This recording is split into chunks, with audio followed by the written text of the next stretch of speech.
Not only are we about 10,000 feet above sea level, not only is the wind blowing out from right field toward left, look at the dimensions, only 319 feet down the left field line and 3 1/4 down the right field line. And the power alleys are about 375, so wouldn't you know it, it's scoreless as we head to the bottom half of the second inning. Well, as I've been telling you throughout this whole tournament, give me a bat with these dimensions, but with Chapman on the mound, leave me up here. It's a far better seat. Well, that's the thing about Aroldis Chapman, that long, lean left-hander who can throw the ball upwards of 100 miles an hour. Sometimes control is a bit of an issue.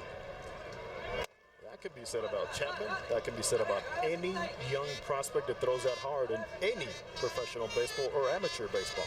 So you really don't want to be digging in. Conveniently wild is he. Pitching from the left or the third base side of the rubber and a foul off to the right now to play. Charlie, how about this one? He's the one guy that during spring training you don't want to face in live batting practice.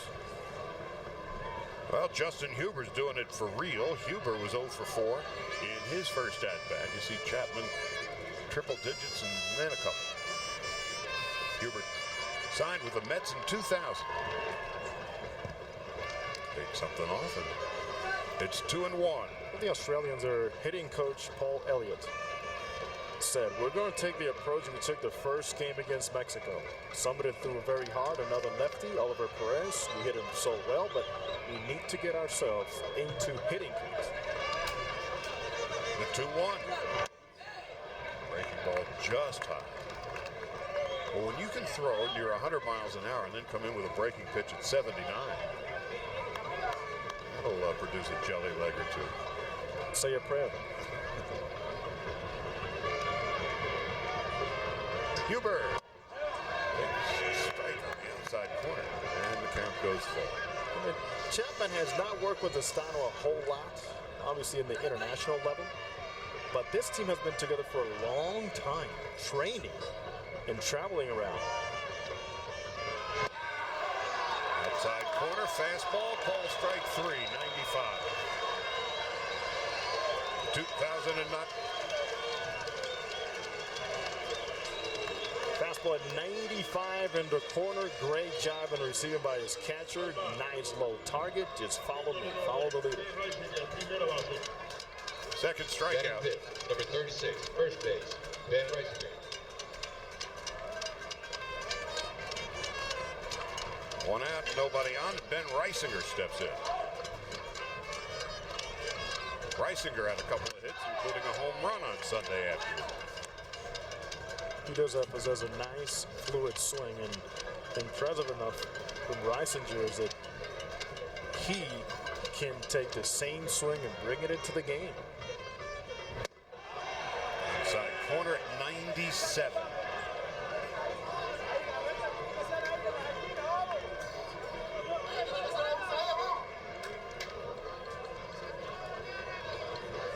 A ball, a strike, get it out in the bottom half of the second inning. We're at Foro Sol Stadium in Mexico City. It's Cuba and Australia, Charlie Steiner and Jose Mota. And it's a spectacular night, 75 degrees, a full moon. These two teams combined for 25 runs, 35 hits, and 10 home runs on Sunday as Cuba routed South Africa. And the Aussies blew out home team Mexico 17-7. Plate umpire Ted Barrett. Ted Barrett says, Ariel Pastano, the catcher, teaches me Spanish, and I practice my Espanol with him. He practices his English with me. Well, Pastano never stops talking. That's a good teacher. Here's the 1-2. Drilled foul. Reisinger with a home run and 3 RBIs on Sunday.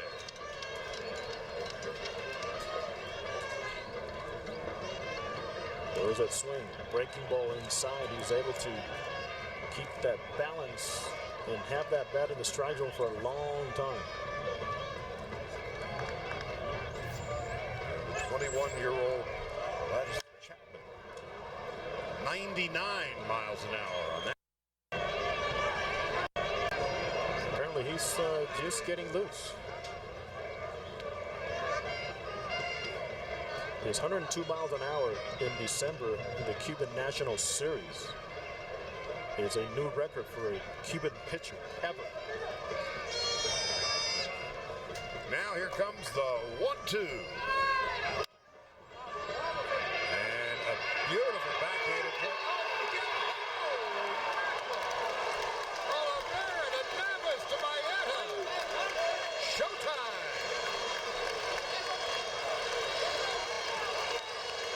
This is what they have the international eyes accustomed to.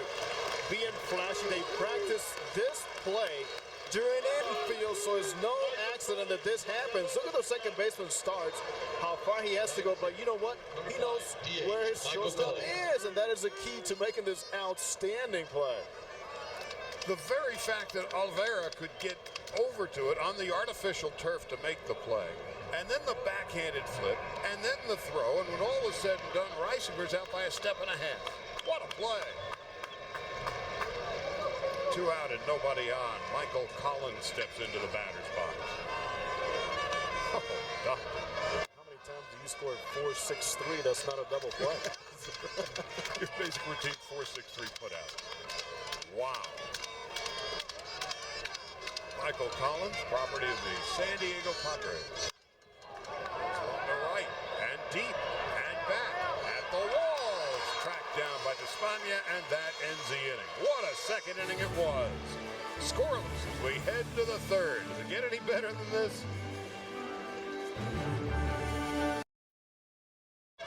The 2009 World Baseball Classic resumes tomorrow, beginning with Pool D from Hiram Beachhorn Stadium in San Juan. The Netherlands in Puerto Rico at 5:30. The U.S. will play Venezuela at 6:30 Eastern at the Rogers Center as Pool C wraps up in Toronto. And, of course, we'll be back tomorrow night. Mexico against either Cuba or Australia, 10 Eastern. Check your local listings for the exact game in your region. World Baseball Classic. Baseball is spoken here.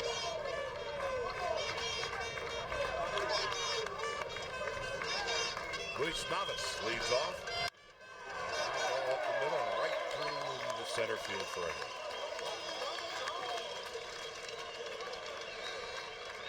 It's a good start for Cuba. Get that leadoff man aboard just like they did in the second inning, but they're the victim of a 5-4-3 double play. And again, going back to the coach Escalrido telling Nava, be aware of that move. Everybody got picked off once. Fidel does not like the base running of his glove. Tony Castro sending some text messages as we speak. Tony Castro, the team doctor for Cuba, is Fidel's son. Tony stays real busy before the game, taping ankles and wrists and making sure guys get their heat, their massages, and getting them ready. A very respected doctor back home, Tony Castro. Hector Oliveira took a call third strike at his first at-bat. Takes it down as he pulls it back. 1 ball and no strikes. Oliveira struck out in the first game. And he has struck out again here tonight.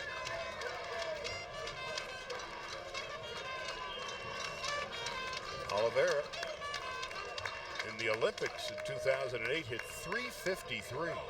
Another good move. To see Nava's reaction in claiming a balk, and he is telling the first base umpire Edgar Stevenson he's balking, which was the same thing the Cubans were telling the umpires when Barry Armitage picked up a couple of guys when they played South Africa. Armitage, a right-handed pitcher. 1 ball and no strikes. Square into Puck. It's a good one. 1 play from Blackman. That's the first man. Sacrifice.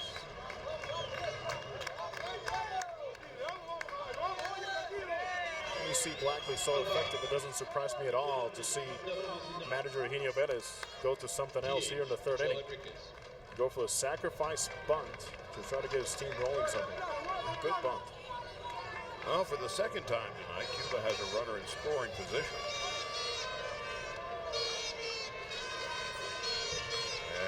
Michael Enriquez steps into the batter's box. Enriquez doubled in his first at-bat.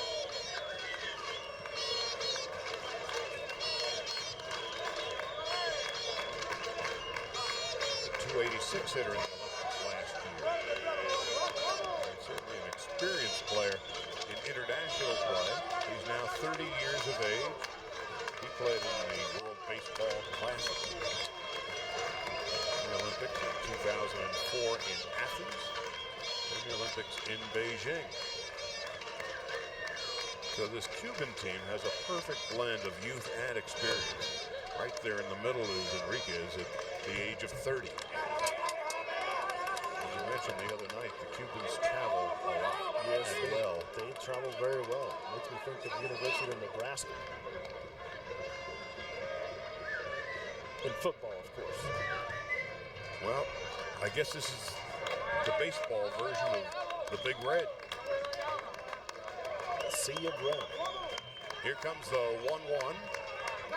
Scoreless in the top of the third. Slowly hit to Harmon. The Philly. It's the second out of the inning. And for the second time tonight, Enriquez is at third base. And now very important for Blackley on the mound to not be afraid to go back to establishing the breaking ball like he struck out Gurriel in the first inning.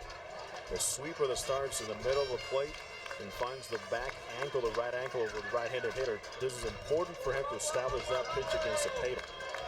And so the Cubans try to draw first blood here tonight with 2 out. And Cepeda, an infield hit in his first at-bat, deflected off the leg of Travis Blackley. Infield very difficult foul as the third base coach. It's a good pitch. Establish that inside and then perhaps find a way to make the plate bigger by finding a changeup during this at-bat. So Cepeda in this series so far has 3 hits in 4 at-bats and a walk. Hit 2 home runs in game 1. He's a switch hitter. And he loops one into right field, and Cuba has a 1-0 lead.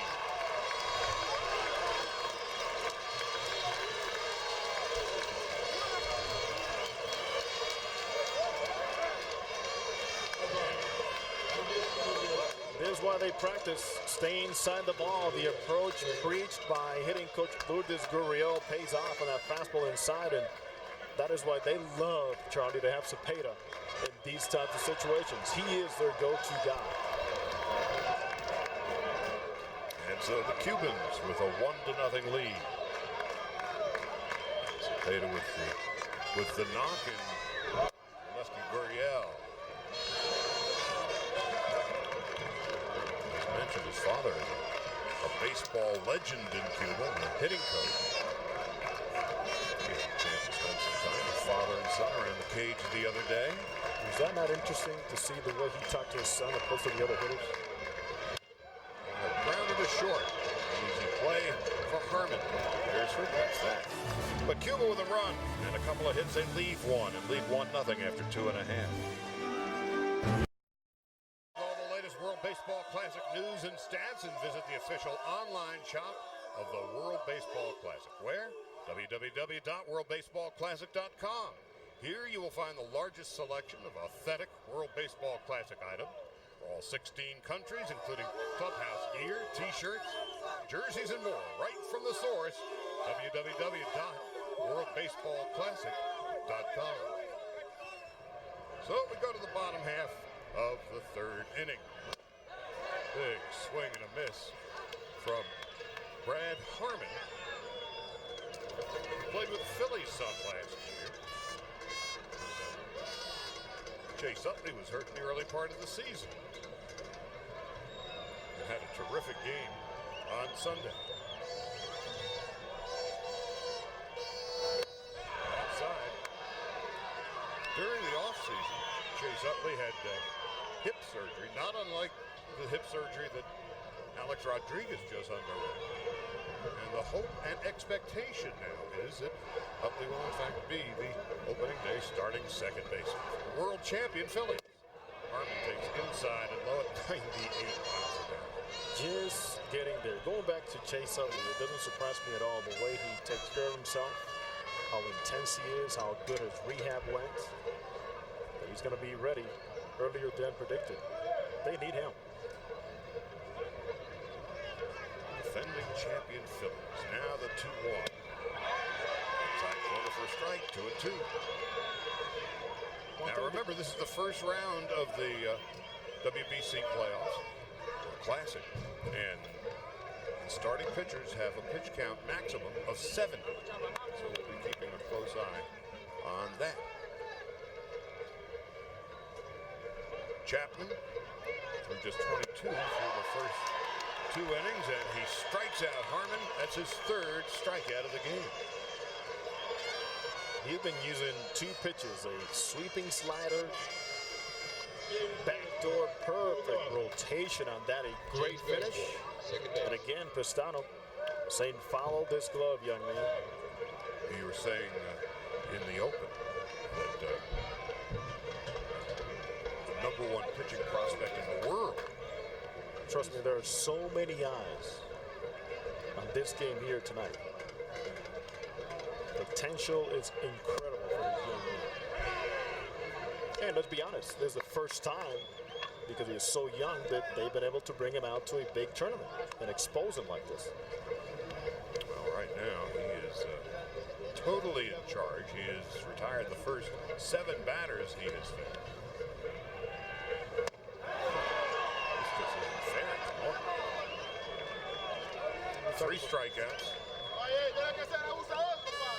And he's a strike away from his 4th. James Beresford came in to pinch hit for Dan Berg, who was the starting second baseman for the Aussies on Sunday. Hit a sacrifice fly in the pinch hit appearance. And then singled in a run in his second at-bat.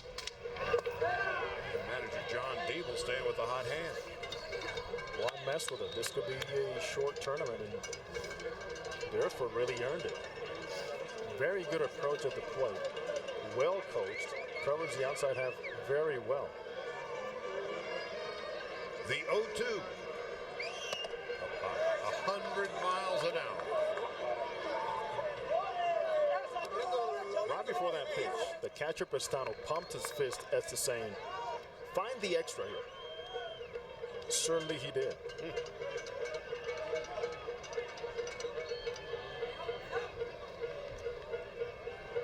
2 balls, 2 strikes.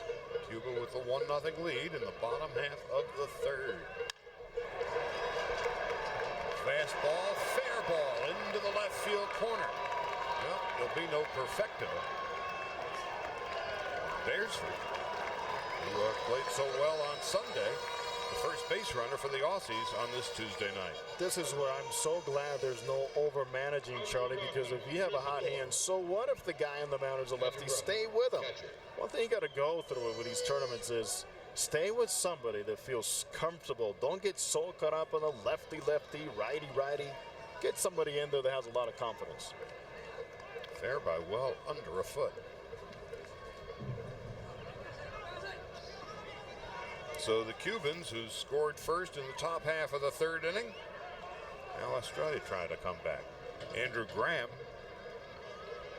in the Tiger organization, had 4 hits on Sunday in the rout of Mexico. Popped off to the right and out of play. 4 hits, and he was on base 5 times. What a welcome back for the guy that missed most of 2008 because of right elbow surgery. To be able to get the confidence throwing, he threw the ball very well around the bases, and with the bat, undoubtedly, he's very comfortable. Yeah, he showed no ill effects whatsoever. The question was his ability to throw down to second base, and we discovered he's as good as new.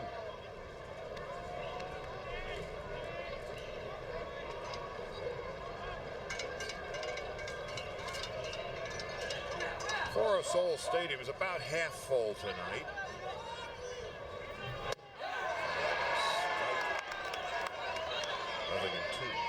If you look at the shortstop, Navas, He is the one guarding the guy at second base for one reason, Charlie. Speed of the baseball from the mound to home plate. You have the second baseman just shift it over because you're going to see more late swings from the right-handed hitters and going on the tendencies by the Australians. So we also saw that Hector Oliveira could run to his right very well. What a spectacular play he and Nevis turned in the second inning, and that's 100 miles an hour, and that's strikeout number 4. One thing that Chapman's not, he's not letting anybody down. Execution up and down. He's able to climb the ladder too. It's almost unfair. And in on the fist to boot. Center field. That missed by a lot. So that's 4 strikeouts through the first 9 hitters. 2 out in the third, and Trent Olchin, who had 4 hits and 5 at-bats on Sunday. Couldn't get a whiff of Chapman in his first at-bat. So he went from 100 miles an hour to 77. Tip your cap and say, hope my bat finds a baseball at some point.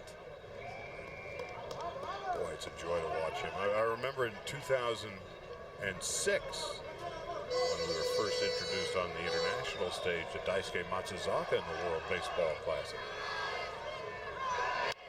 Fouls it back.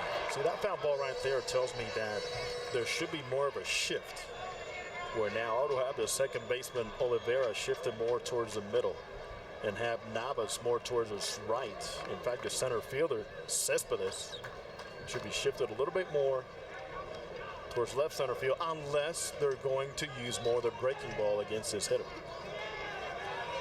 And everybody's been late. Who can blame them to this 100-mile-an-hour speed baller?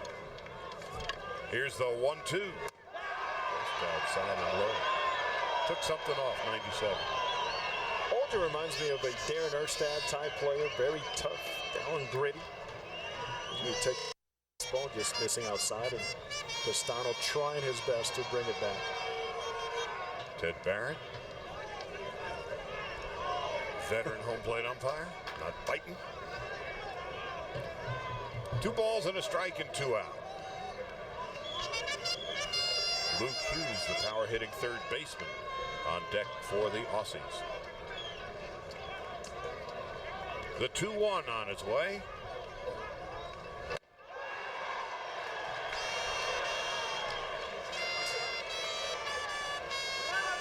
Spongy, do you think, let me stay close and shorten up my swing? At some point, you have to try to catch up, but at 95 plus, catching up upstairs is very tough. And upstairs. I mean, I'd say it's man against boys, but this kid's 21. No matter what, your hands are always quicker when the pitch is below them. 2 and 2 and 2 out. Cuba with the 1-0 lead. No chance. 5 strikeouts through 3 innings for the 21-year-old Aroldis Chapman. Too much, too early for the Aussies. The kid's something, isn't he?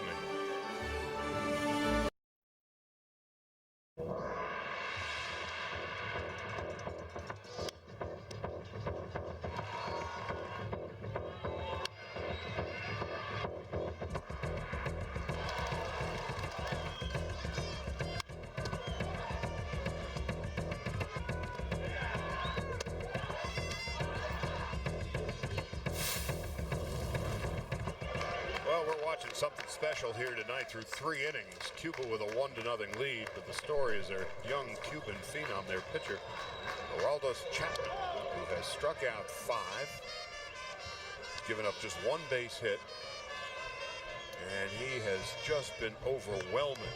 Here's Alfredo Despaigne. Got aboard in his first at-bat. Center field and deep. Olchin going back. He's got room and he tracks it down. One thing we learned about Trent Olchin in the first game, He plays center field very, very well. Very smooth, gets a very good first jump on the ball's hit. I think what he does best, Charlie, is he follows the track and trackers the pitch so well, and then pays attention to the swings. That's where you get that good, fluid first step. Now, Yoenis Despotis bounced into a double play in his first at-bat. A very good Sunday afternoon against South Africa, which began a very long journey home today. With their journey home and everything, they really captivated the hearts and the spirit here in the World Baseball Classic of so many fans in Mexico City. They didn't have a whole lot of talent, but they had a whole lot of fun, and they had a couple of kids who looked like they have a baseball future. But what was so entertaining about them was the joy that they brought out on the field every day. Great dancers.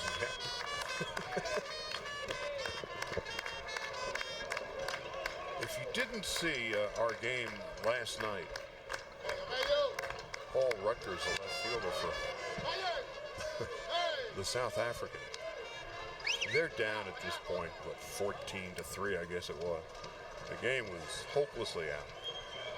And the South Africans knew it's, from their perspective, the World Baseball Classic is a learning process as they try to broaden the interest in baseball in their home country. Here's the 1-2. And that's going to be a double.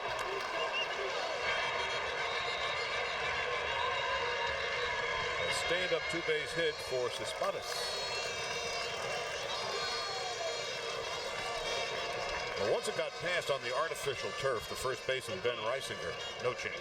Well, the only way as a right fielder you're going to be able to at least make it close at second base is if you're shifted that way. Again, a great effort by Snelling over there, but remember, when you throw it from the left side, you have to turn that glove over and then take another extra step to fire away to second base. 1 out, 1 on in the fourth inning. And the first baseman, Alexander Maeta.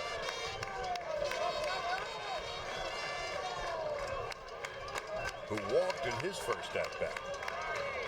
That was the 5th hit for the Cubans. Blackley steps off the rubber. The veteran catcher Pistano is on deck.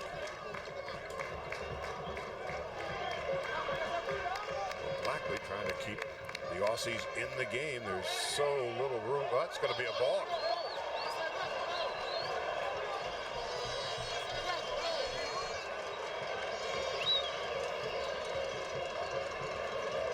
Well, you can trick him at first base, but at second base, don't get too tricky. You're looking as if you're going home, my man. You just can't do that. All that weight and shifted.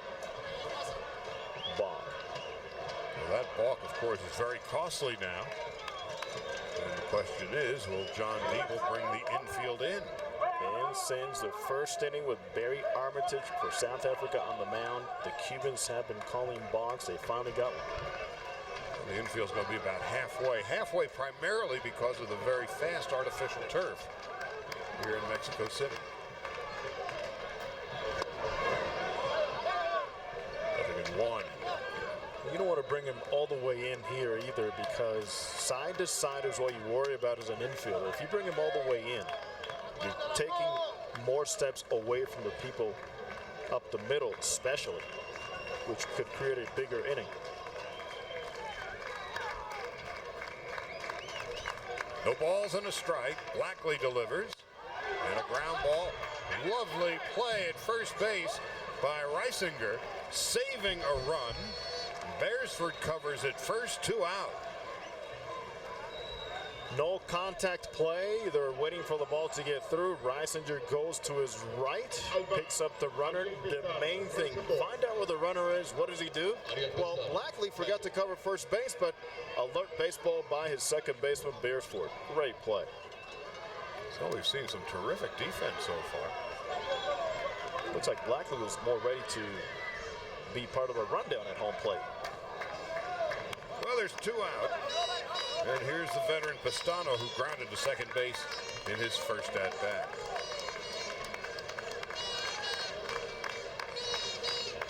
Big batter in the early portion of this game. High and inside. 1 ball and no strike. I've seen Pistano do this. See the third baseman play real deep. Sometimes he gets a verbal sign from his dugout.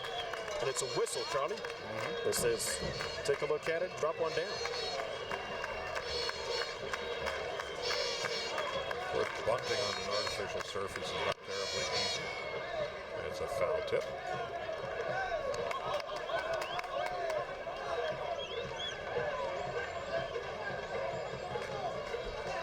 So the Cubans with the 1-0 lead, and the way Chapman has pitched tonight, that 1 run looms very large, but of course in the first round of the WBC, World Baseball Classic, a 70 pitch limit for the starter. Here's the 1-1. Foul back and out of play, and Chapman through 3 innings has thrown 40. At least if he can get him through 5, Eugenio Velez told me before the game he'll be very happy. Let's not forget, strikeout pitchers have the pitches accumulate much quicker. So he's not a contact type pitcher, so those are going to accumulate very quickly for him. So 5 will be a plus for them tonight. Pistano, in the 2000 Olympics, had 8 base hits and 8 runs batted in 8 games. Crazy 8s, and that ends the inning. 3rd strikeout for Blackley. No runs, a hit, and the Cubans leave a runner at 3rd. 1-0 as we head to the bottom of the 4th.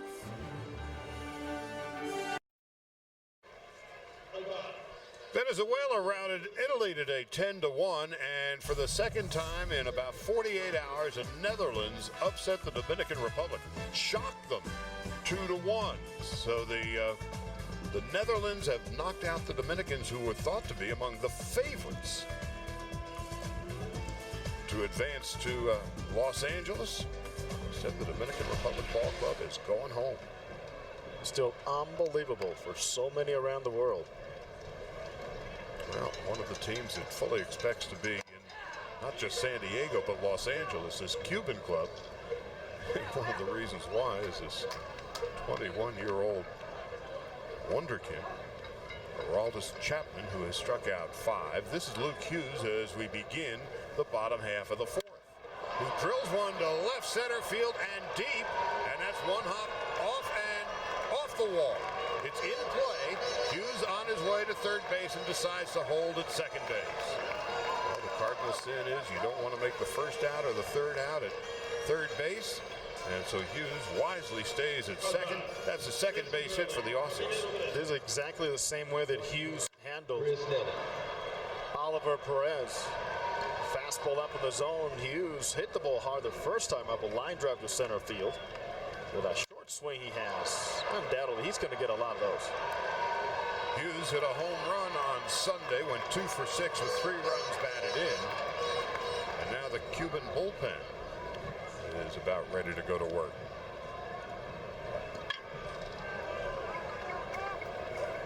On Friday when we got here,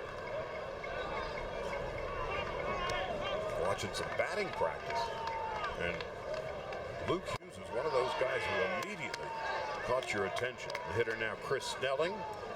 Baseball fans may know Snelling, having played with the Phillies. 3 out of 5 he was on Sunday. Snelling is one of these guys, no telling what kind of career he might have had. 13 surgeries in 10 years. And inside. As we hear, a very popular figure nowadays in Australia with his display of power in that first game against Mexico. He has a great approach and the right attitude, and he really defines a spirit of toughness and grittiness in this ball club. All you have to do is look at his jersey. He made a diving play in the first inning when Michael Enriquez hit one up the gap in right center field, and sliding on the artificial turf, he tore up his elbow. A little bit of blood, never hurt anybody, not certainly in Snelling's case. Double barrel action in the bullpen. The lefty Norberto Gonzalez and Danny Betancourt you're looking at is the right hand. Very typical for Eugenio Velez. Cuban manager to always have a righty and a lefty ready to go. Well, this young pup, Chapman, on a very short leash, apparently. We got to see how he reacts now to this. Another balk. Well, that changes the complexion of the inning. Well, I'm just telling you about reacting. Obviously, he's a little shaken up.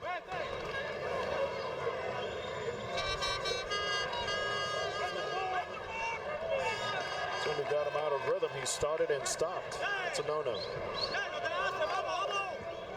And the infield, as John Diebel did earlier in the game, is now halfway.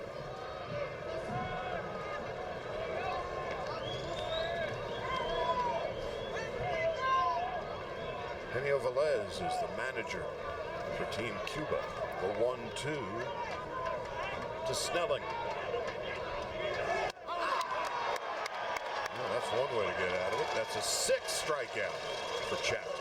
That's where your catcher says, find a little extra. Well, Chapman has talent enough to find the little extra when he needs it at 100+ miles an hour. Those high fastballs are just unhittable.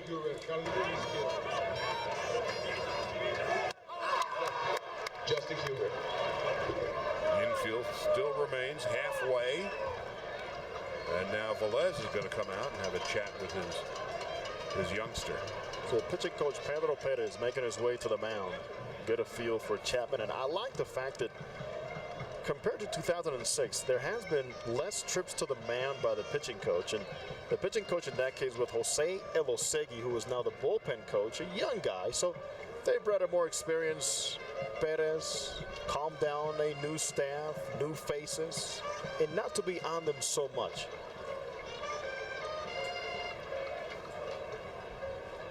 Six strikeouts through 3 1/3. He hasn't walked anybody. As mentioned, double barrel action in the Cuban bullpen.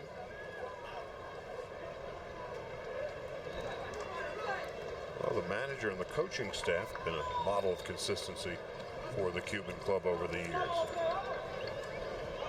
Historically, that's the way it's been with the Serie Nacional year after year.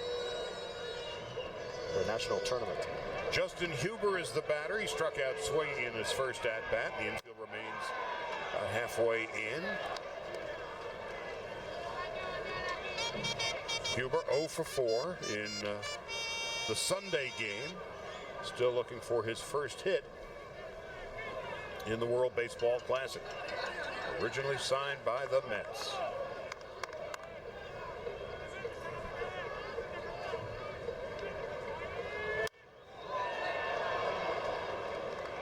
The only guy so far who's gotten around on Chapman was Luke Hughes with the leadoff double. Long short swing. We saw a longer swing now on that foul ball by Huber, but the way I've seen him take batting practice, I like his chances of making contact right here.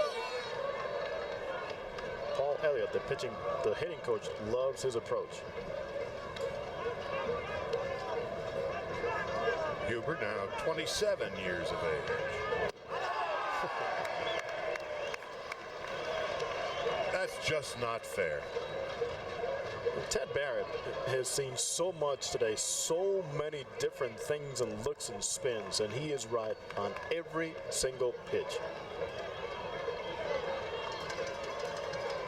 Huber was on the opening day roster of the San Diego Padres last year, and he's kicked around at the major league level. Here's the 1-2 inside, and a nice play by the veteran catcher Ariel Pistano, saving a run. Center of the ball. Any way you look at it, any level of baseball, it works.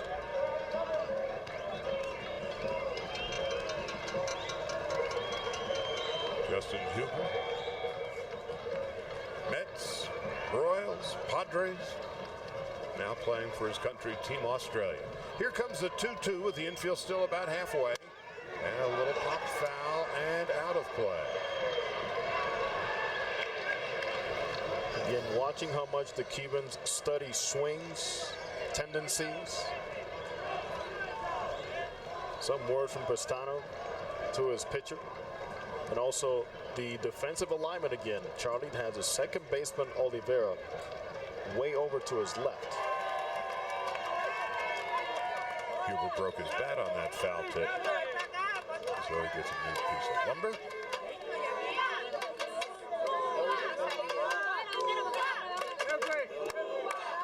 Well, the Cubans, generally speaking, play very slow game.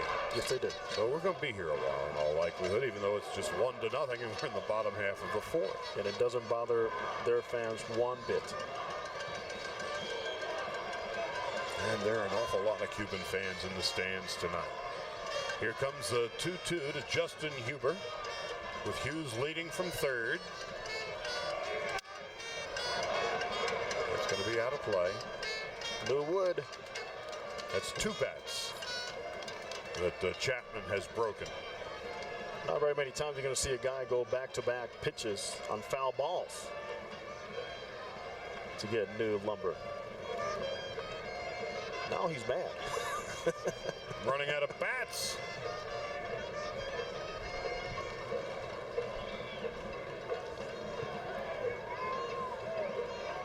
It's like you want to tell yourself as a hitter, start earlier, but you really can't.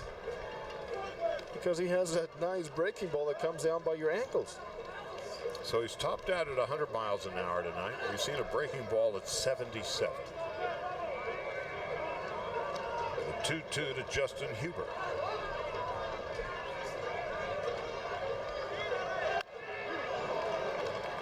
Well, Huber's putting up a battle, isn't he? That's what you need right now. You want to build up one at bat. And this could be the one they can build off of.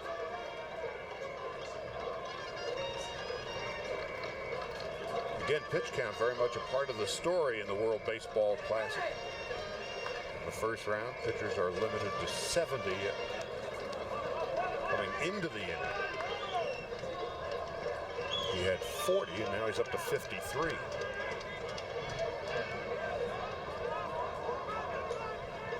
And this is the 54th. Ground ball to third. Kept in front by Gurriel, and he throws and makes the play. That was a terrific play by Gurriel. He didn't panic. He knew exactly where he was, knew what he had to do, knew that Huber doesn't run all that well, and made the play. Fast infield, the first reaction, get low. Gurriel does that. A tricky hop. He knows what the runner does. The runner's not moving.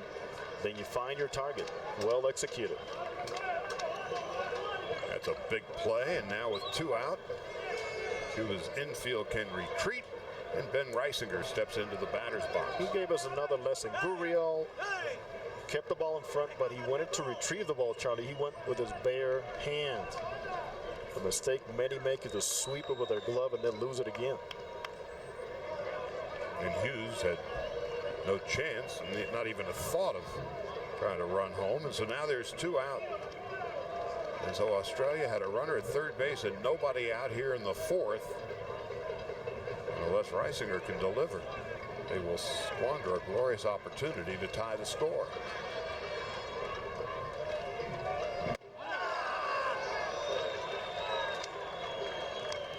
One ball and no strikes to Ben Reisinger.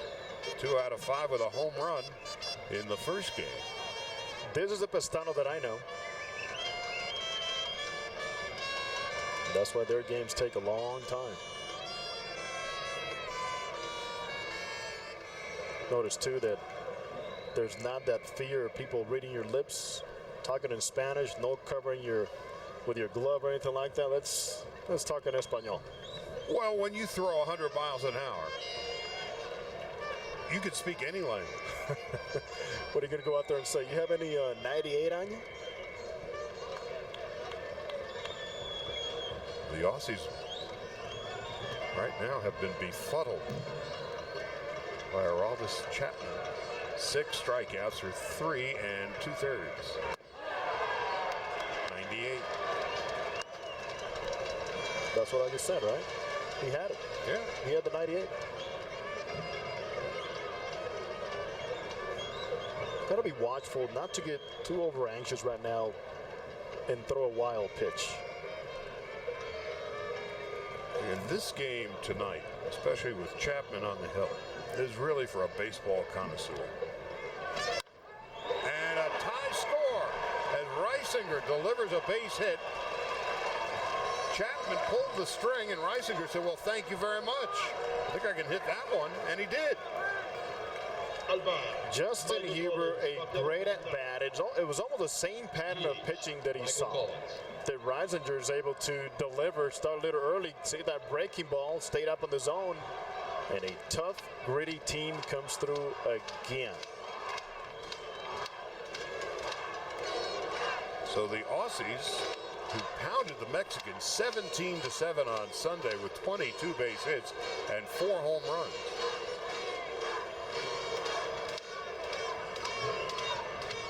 Now,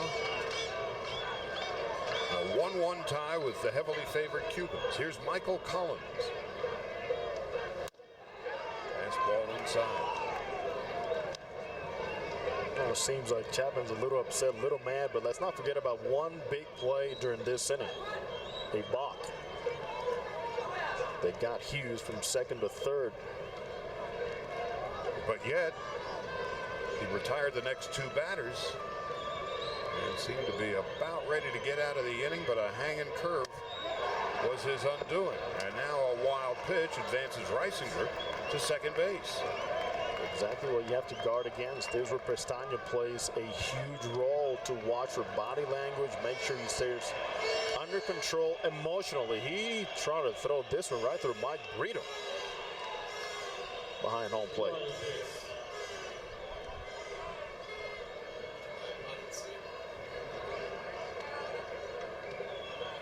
Well, one of the things you were saying earlier about Chapman is how emotionally wound up he is. Before the game, he sat there and just stared out on the field with his military look.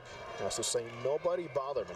And as I was talking to more of his teammates before the game, they said we need to just keep him under control because sometimes he tries to make 100 miles an hour, 110. 110 in the shade, huh? Michael Collins had a bad back most of last year, playing for the Queensland Rams, where I'm sure he has never seen a 100-mile-an-hour fastball before. But they've seen some very good baseball through the years. A lot of challenges for the Australians, and they seem to come through. 8 major leaguers last year were Australians, 23 altogether in Major League history. The first one, a fellow named Joe Quinn, back in 1884. About 100 years later, Craig Shipley, as most modern-day fans remember being the first Aussie. Shipley right now is a mainstay, one of the main international scouts in baseball. He worked for the Boston Red Sox, and he was the main guy in trying to get and getting Daisuke Matsuzaka from Japan. Mission accomplished. 3 balls and a strike to Michael Collins, who was 3 for 5 on Sunday against Mexico.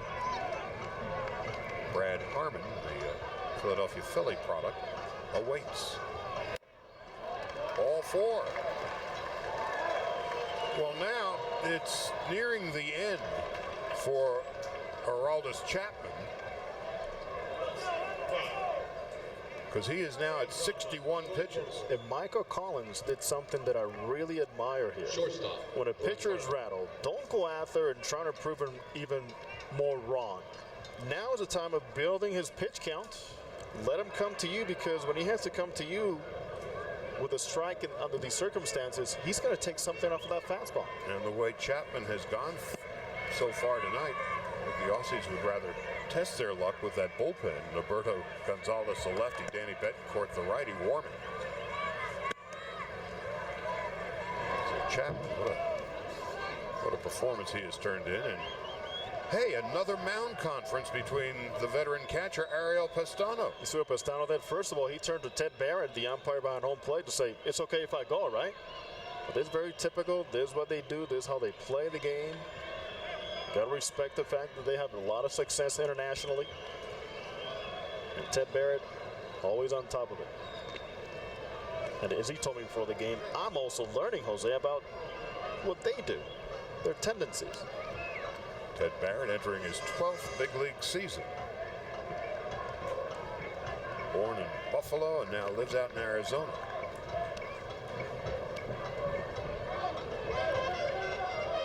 Harmon takes high. So now again, body language speaks so eloquently. You see how frustrated Aroldis Chapman is. He had been in such control through the first 3 innings. A leadoff double by Luke Hughes here in the 4th. He would go to 3rd on a balk. Next 2 batters would be retired. Reisinger spanked a single into left field, a hanging curve, and then the walk to Collins. Now a base hit by Harmon, and the Aussies can take a lead. But not on the 95-mile-an-hour fastball.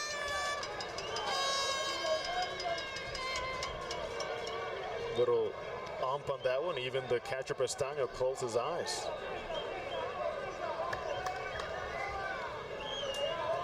Chapman threw 22 pitches through the first 2 innings. This is about to be his 25th pitch of the 4th inning.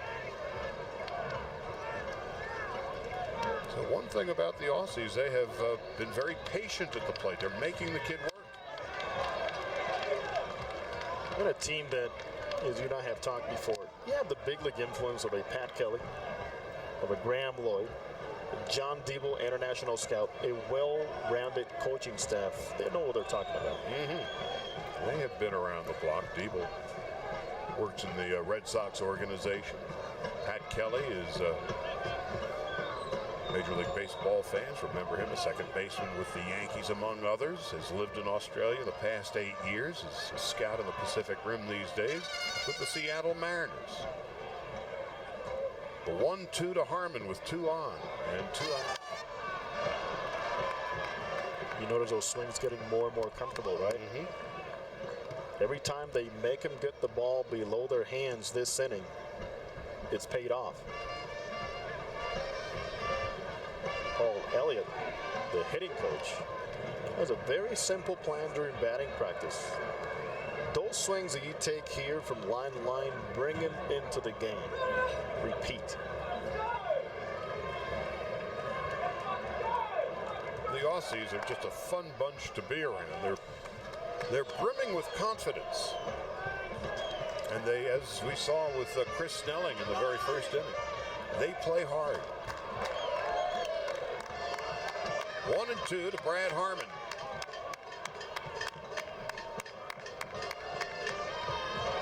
The kid's now really showing frustration, isn't he? Anytime you start paying more attention to the guy at second base with a 1-2 count with the stuff you have, you're not thinking straight. You're not thinking about the next pitch.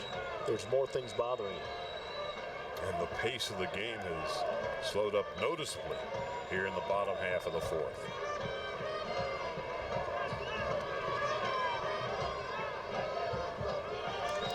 Brad Harmon on 1-2.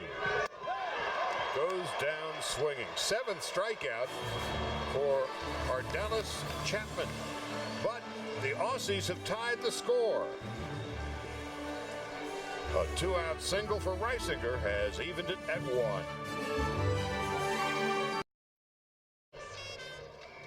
So we've got a new game as we head to the top half of the 5th inning. Tied at 1. A 2-out single by Ben Reisinger, plating Luke Hughes.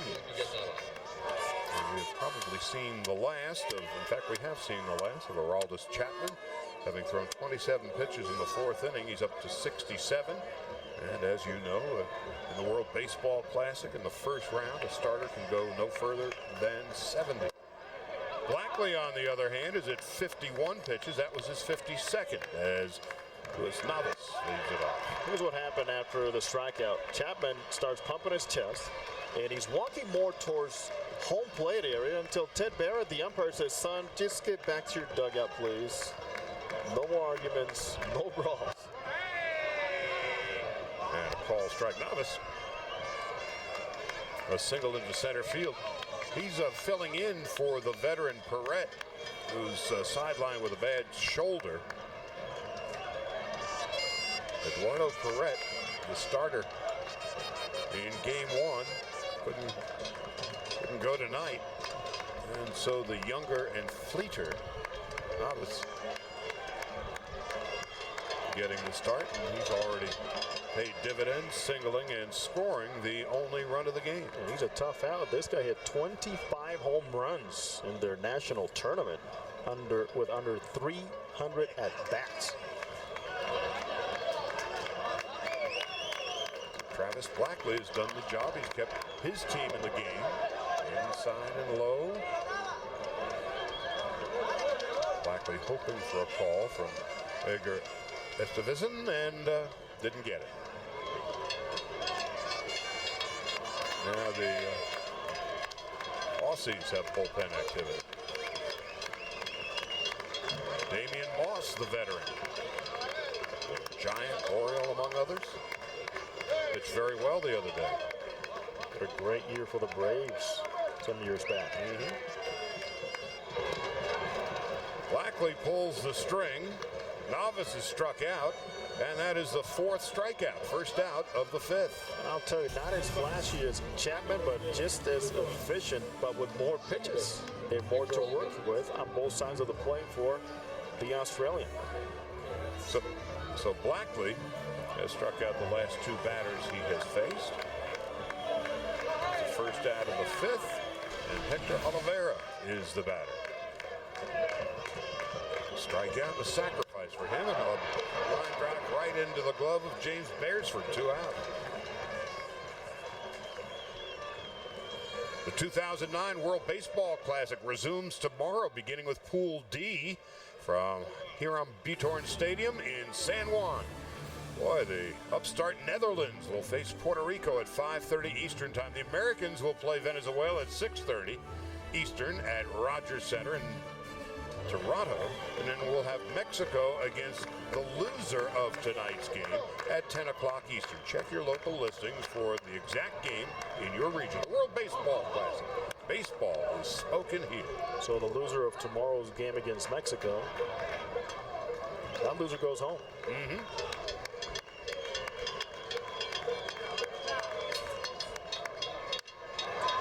a one-hopper through the wickets into center field for a hit. Boy, that was one of those hard grounders off the AstroTurf that picked up velocity, and Beresford couldn't pick it. We saw Edgar Gonzalez from Mexico get an error on a similar play, which ended up being with the runner at third base all the way. But he got in front of it, never got down. To me, that's an error. And to the official score, it is 2. So 2-out base runner. And the dangerous Frederick Cepeda steps into the batter's box, 2 for 2 tonight. Hit 2 home runs on Sunday. He's a switch hitter. Takes a ball under the knees, 1 ball and no strikes. And a message right now from the Commander-in-Chief: do not get picked off at first. We're speaking of Fidel Castro. Yes.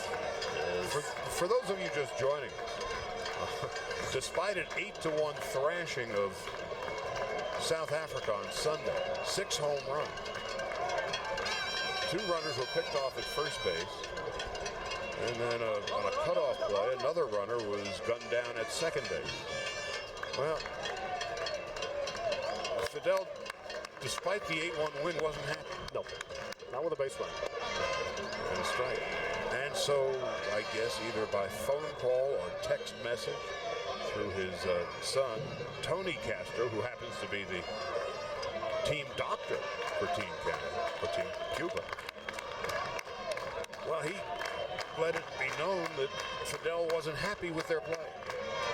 So what happened in the first inning tonight? What happened? Frederick Cepeda, who's at the plate now, got picked off. And let the texting begin. But that's how they play. They're used to it. Always looking over their shoulder. 2 balls and a strike with 2 outs.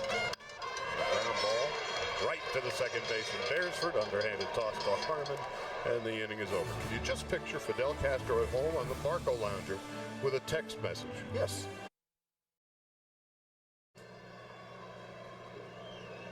And a reminder, this copyrighted telecast is presented by authority of the World Baseball Classic Incorporated and may not be reproduced or retransmitted in any form. The accounts and descriptions of this game may not be disseminated without express written consent. New pitcher for the Cubans, another lefty, Roberto Gonzalez, 30 years of age. He was terrific in the 2008 Olympics.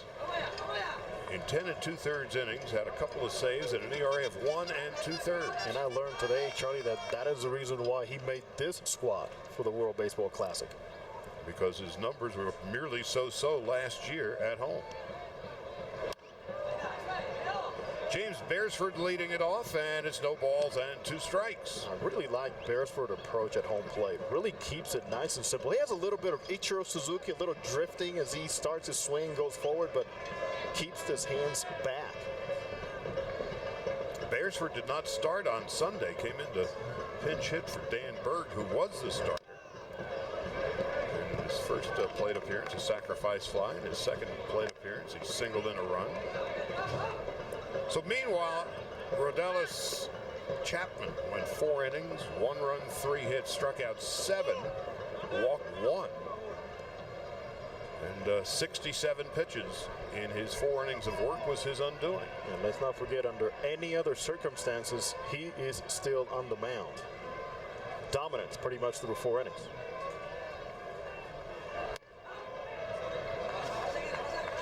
Left-handed Laredo for Gonzalez, missing outside. Andrew Graham, the catcher, is on deck. He had 4 hits on Sunday, and Trent Olgen will follow, and he had 4 hits on Sunday.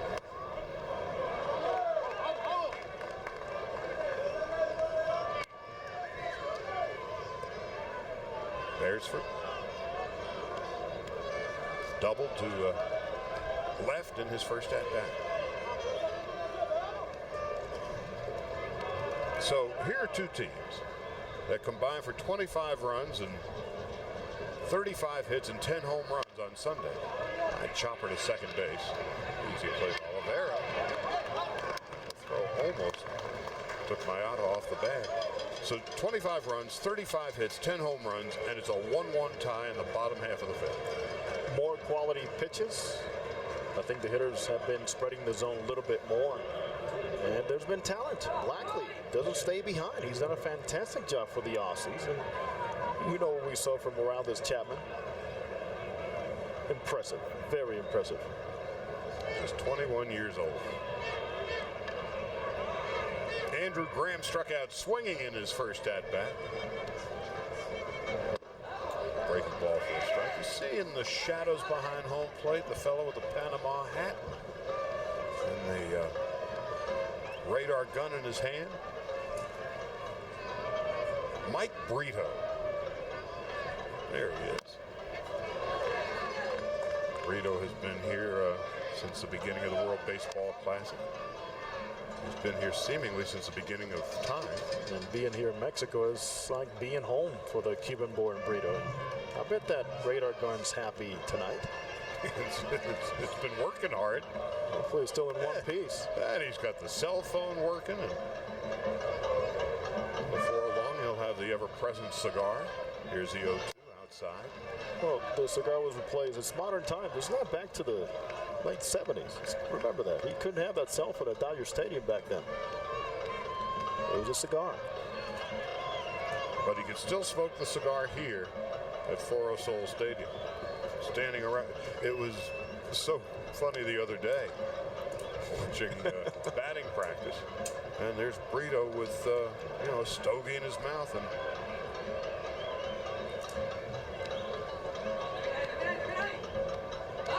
more action in the Cuban bullpen, a lefty and a righty.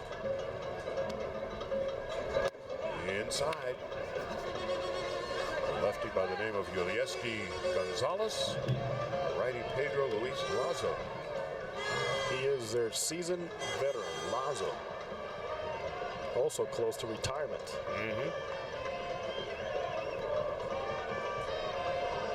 So as we talked about earlier, this is a Cuban team. That's a fly ball to left field. It's going to stay in the park. And that's the second out. We talked about better pitchers. There's one in which the hitter, Graham, was not able to extend. If that pitch is more over the plate, forget about it. There's a big fellow, Lazo. Trent Olgen.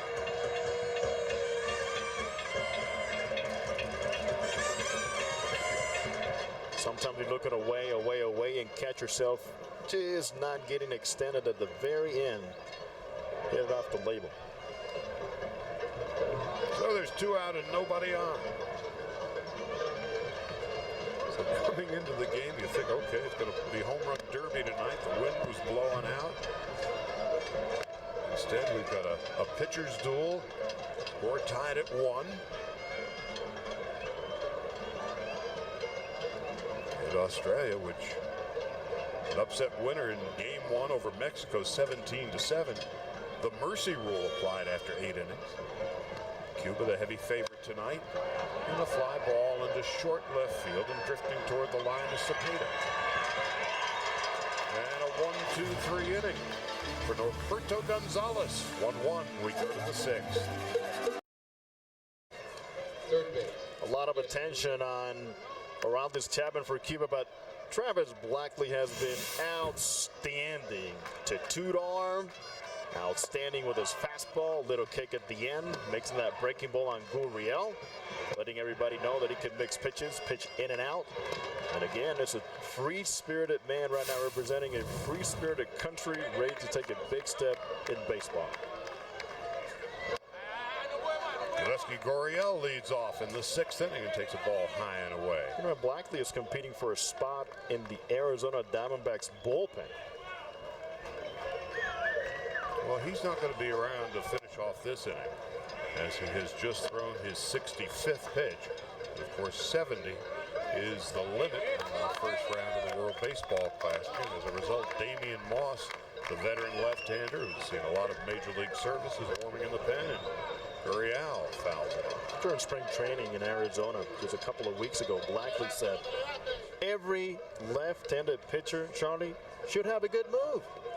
He goes, you stand in front of a mirror and work at it and just find a way to not cross that imaginary 45-degree line. Standing next to Damian Moss, baseball fans remember the 6'8" Graham Lloyd.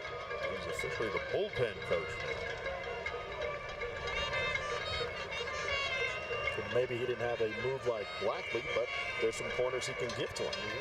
What a solid big league career he had, too. Whack down the left field line.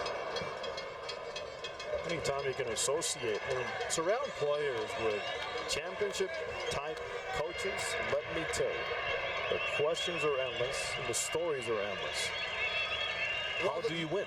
Well, they've been there, they've done that. Right. And the fellas from Australia, where there is no Australian major league per se, there are club teams and teams within the states.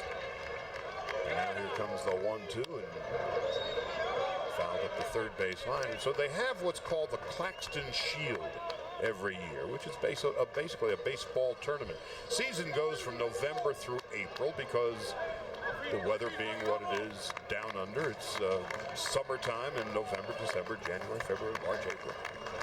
And in the middle of the season, they have this national tournament, the Claxton Shield. And a ground ball, nice, easy hop. And Harvey throws out Gurriel. As you talk about the Claxton Shield and a successful tournament they've had, the MVP last season, the third baseman Luke Hughes, but the poster boy I learned today plays for South Africa. His name, Paul Rutgers. about that for a poster boy? He dances as good as he walks. Like Archie Bell in the Drells, for goodness sakes. Here's Alfredo Despain. Despain is 1 out of 2. Back and out of play, and it's 0-1. A run in 5 hits for Cuba, 1 run, 3 hits, 1 error for Australia. As we mentioned, the Australians, even though baseball doesn't even rank in the top 10 of most favorite sports, they have put a disproportionate number of players into the major leagues. Swing and a miss.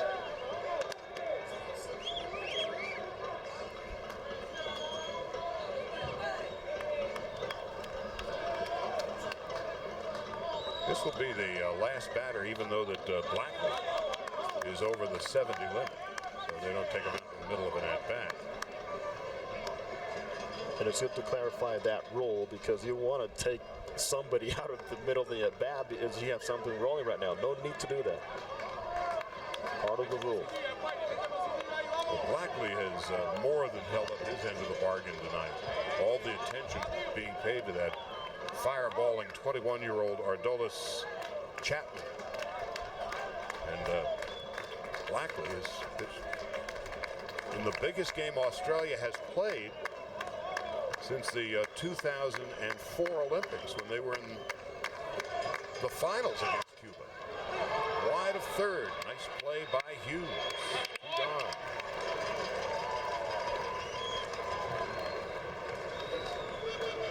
And that should be the end, and it is. Damian Moss will be on his way in, and John Diebel, the manager of Team Australia, couldn't be more pleased with the job that Blackley did tonight. And everybody's happy, and for good reason. Tied at 1 in the 7th inning. Correction, 6th.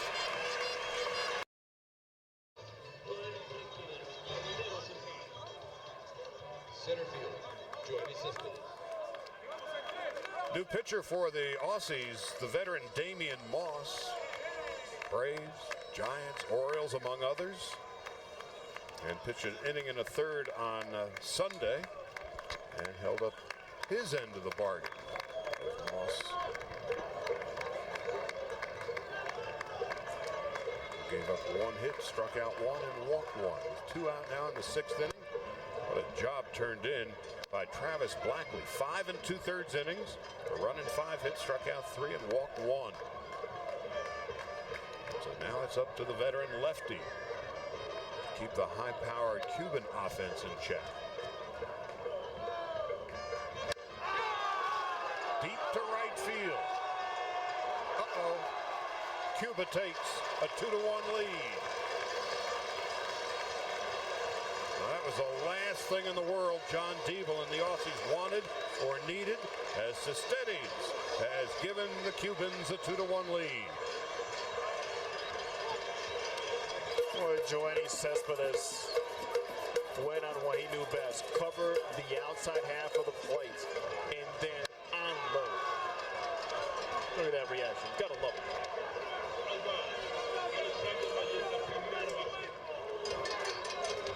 First base, Alexander Valletta. Give me a little Sammy Sosa there.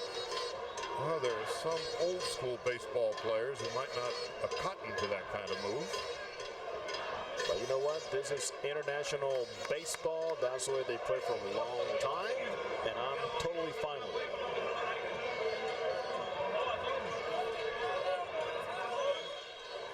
Tim Barrett has gone over to the Cuban dugout, and I wonder if he didn't tell him enough of the hot dogging. Sure, I can see where, tone it down. Maybe there's some yapping going over against the other dugout. And let's not forget, there's some bad blood between these two teams in international competition.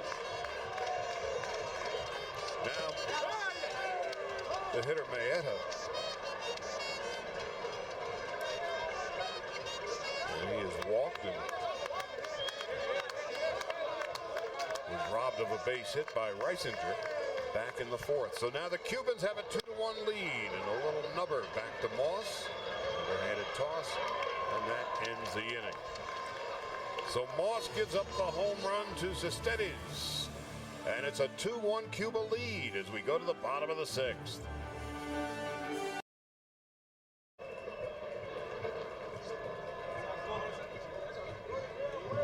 Charlie Steiner and Jose Mota. On a gorgeous night in Mexico City. Game time temperature was 75 degrees. It's been an exquisitely played game to this point. Cuba with a 2-1 lead. A home run by Yanis Cespedes in the top half of the sixth, the difference in the game.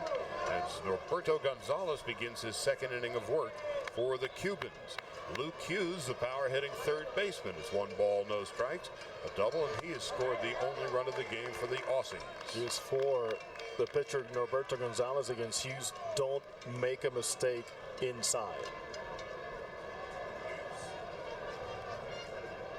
With a home run on Sunday, a double tonight, so he's got 3 hits in 8 at-bats. It's a fine-looking player all around. He looks like a big league player. He was one of those guys, as we were watching batting practice the other day before the first game,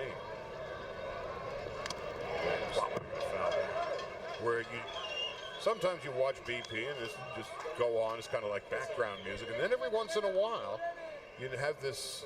You notice, hey, this guy's got something, and this is one of those guys.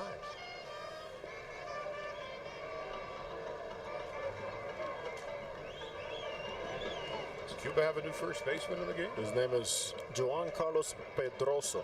Pedroso now at first base. Foul back and out of play.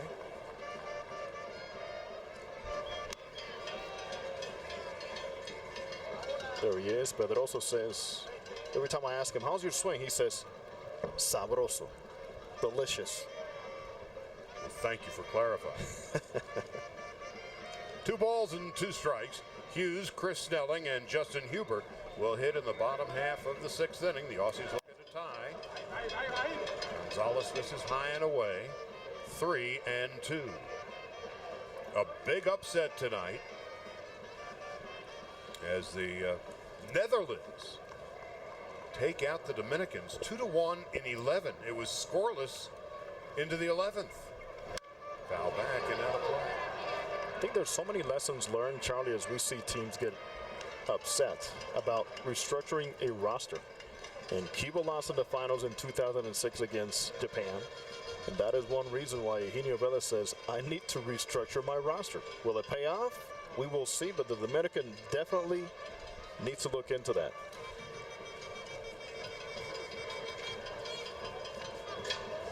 The 3-2.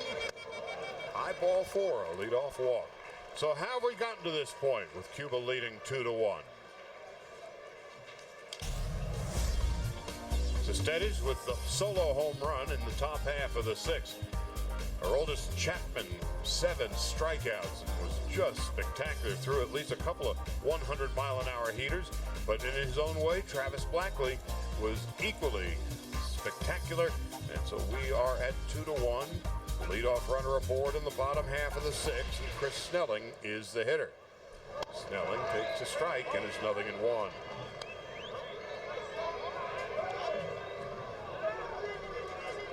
And again, what do they say about momentum ending with the next day's starting pitcher? These two teams on Sunday. Cuba routed South Africa 8-1 with a World Baseball Classic record of 6 home runs in a game. And then in the nightcap, the Aussies 17 runs. A World Baseball Classic record 22 base hits. 4 of them were home runs. Well, you can say good pitching stops good hitting, but how do you beat good pitching? You have to have good pitching. Mm-hmm. And Blackley did it his way, changing speeds, not overpowering anybody. And then on the other hand, you had Chapman just throwing 100-mile-an-hour heaters and 77-mile-an-hour curveballs. But all those strikeouts, what was fascinating was that that's what beefed up his pitch count. Automatically, anytime you have a guy striking out a lot of guys, that's 3 pitches minimum for those strikeouts to be gotten by you. Well, he retired the Aussies, Chapman did, in the first inning on 7 pitches. And Snelling now 2-2. 15 pitches in the second inning, 18 in the third. In the fourth inning, his goose was cooked when he gave up 27 pitches, and that was the end of the night. So with each successive inning, the Aussies were more selective at the plate, and they got the this just blue chip talent out of the game. 2 balls and 2 strikes to Chris Snelling. Hughes has moderate speed and a ground ball foul. Snelling right now is at an advantage because he's on top of the plate, and there's a big hole between first and second, and he's not afraid to show you in BP or anywhere else, I want to pull the ball. So if Gonzalez makes a mistake inside, you better be careful. These two teams, Cuba and Australia, were in the gold medal game in the 2004 Olympics in Athens. Big swing and a miss. And what is going on here? Was it a foul tip? Foul ball. Okay. Or was it?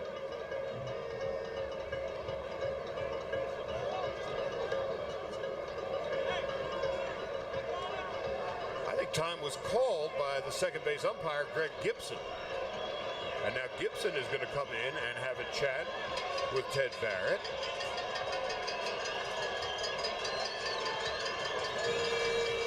We saw Gibson's finger go up first.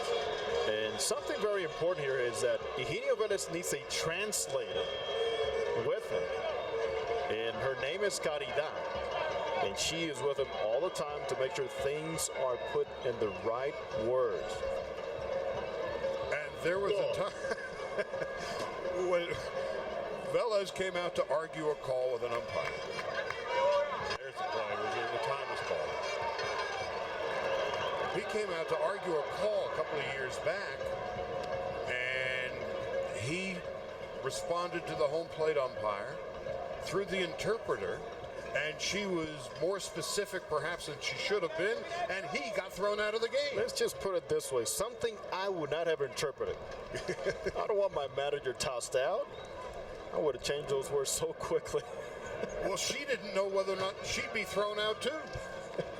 I think she stayed in the game, but Velez was thrown out. Her name is Caridad Balbuzano, and she worked for the Cuban Sports Ministry back home.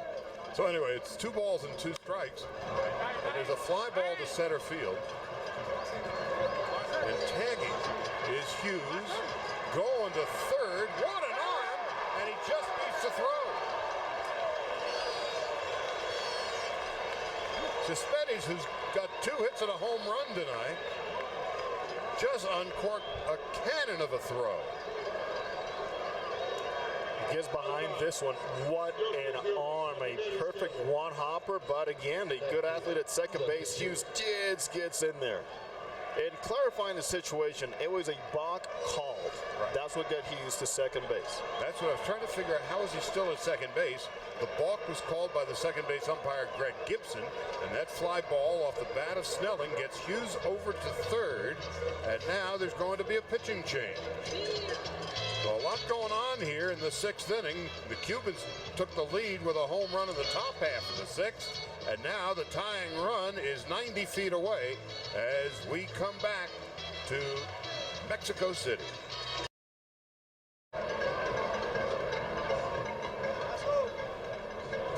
As we head to the bottom half of the 6th inning, and the Cubans leading Australia 2-1. The Australians scored their run in the 4th inning on a double by Hughes. He was balked to third and would come home on a base hit by Ben Reisinger. Well, Hughes leads off the inning with a walk, goes to second on a balk, and goes to third on an outfield fly. So now they have a chance to tie the scores. Justin Huber comes out of his shoes and swings and misses, and it's 0-1. And Pedro Lazo, talk about a go-to guy. He is the face of the Cuban pitchers, 4-time Olympian, usually a starting pitcher, but internationally, they want him out of the bullpen for a reason. The first pitch, 95 miles an hour. He'll turn 36 next month. Infield halfway. pivotal point of the ball game. And Huber delivers a base hit. The Aussies have tied it at 2. Huber with a big turn, and he'll return to first. Justin Huber delivers a clutch base hit, scoring Luke Hughes. The score is tied at 2. John Devil again with that fight his team has, seeing it come through again. And on Huber, I'm going to go back to that at-bat in the 4th inning when he grounded out to third, where he just stayed back. And in this situation, he stayed back and delivered, stayed inside the ball much better. Solid approach, solid result, new ball game. And 2 balks in this game by Cuban pitching have contributed to the 2 Australian runs. And Reisinger, it's a strike. Reisinger robbed of a hit and an eye-popping play back in the 2nd inning. As the second baseman, Oliveira, ranging to his left, had no way to throw, so he tossed it with his glove to the shortstop, Nevis, who then threw on to first, and Reisinger was robbed on a spectacular play. And for Australia, number 4 and 5 hitters. Brilliant. Speaking of that play. Speaking of brilliant. Just your basic 4th, 6-3, 1 out. So we have seen some spectacular pitching, some terrific defense, and yet a couple of balks have been the Cubans' undoing. Reisinger, 1 and 2. Lazo's international experience dates back to 1991 as a junior world championship participant. He's pitched in 4 international cups, 5 World Cups, 3 Olympics, and the World Baseball Classic. This is second taste of the WBC. 1-2, way outside. And Huber had visions of running, but doesn't run all that well. Pastano's got a good arm. And he makes the right decision, even though Pastano can't find it right away. If you're not sure at first base because maybe the hitter blocked the ball from your view, just don't go. Not in this situation of the game. Play it safe.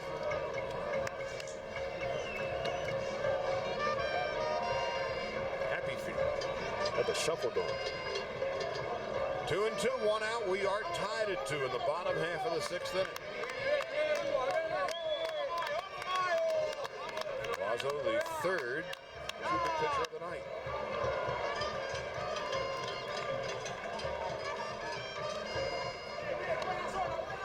Had a chance to talk to Lazo before the game, and his fastball, you know what he baptizes his fastball with? Supersonic. How's your supersonic today? I have it or I don't. He has a great forkball, sweeping slider. The only thing I told him is today he goes, "Hey, Guillermo, how are you?" I said, "Guillermo Mota has me by about a foot."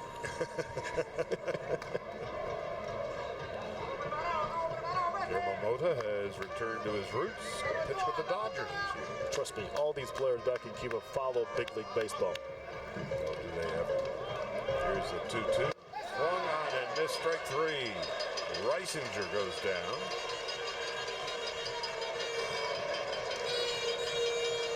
He'll change angles. That sweeper. And 3/4 delivery.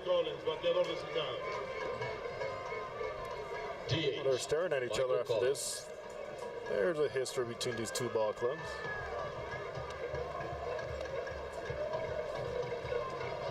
That's the 2nd out of the 6. We're tied at 2. And Michael Collins steps into the batter's box. Collins, a designated hitter. Of course, in the World Baseball Classic, the pitchers do not hit.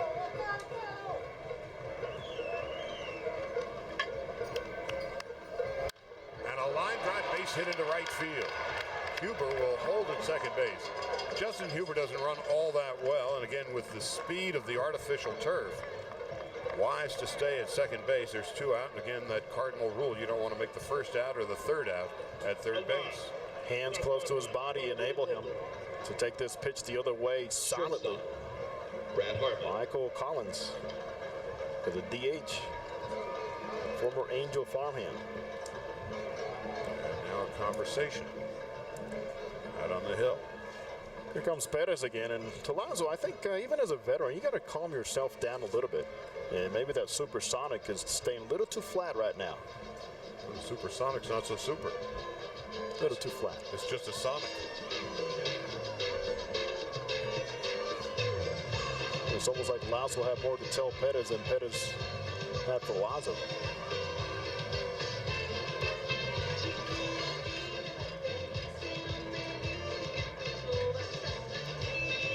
Brad Harmon steps into the batter's box with a chance to give Australia the lead. This team just finds a way to fight to make you sweat it all the way through, the Aussies. They were the underdogs, the Aussies were, to the Mexicans, and they mercy ruled them by 10. Big swing and a misses. Lazo took something off. Whatever that was. It just took a while to get there. He and Pestano have been working together for a long time, and they don't use fingers when he's on the mound. As you notice, Pestano goes on touches. How in the world does a pitcher remember? Especially when you alter the signals for the runner at second base. Very easy. Before, they go, hey, man at second base, I'm going to go first touch, last touch, or second touch. Go from there. Or sometimes you want to start at your chest. I have to start at my chest. Let me finish on my chest. Or you can also have a key. Yeah, like I have any idea what's coming. Well, a bad throw is what's coming. And now a throw to second base, not in time. Second and third. Boy, Fidel is not going to be a happy camper. I mean, he was so upset just after the 8-1 win with the base running blunders of his team. Tonight, a couple of base running blunders, a balk, in fact, 2 balks, and now a throwing error by Lazo. Daylight play that did not go very well. Lazo again pointing that shoulder towards right center field. So an error and now a base hit. And it's conceivable that the Aussies could take a 2-run lead.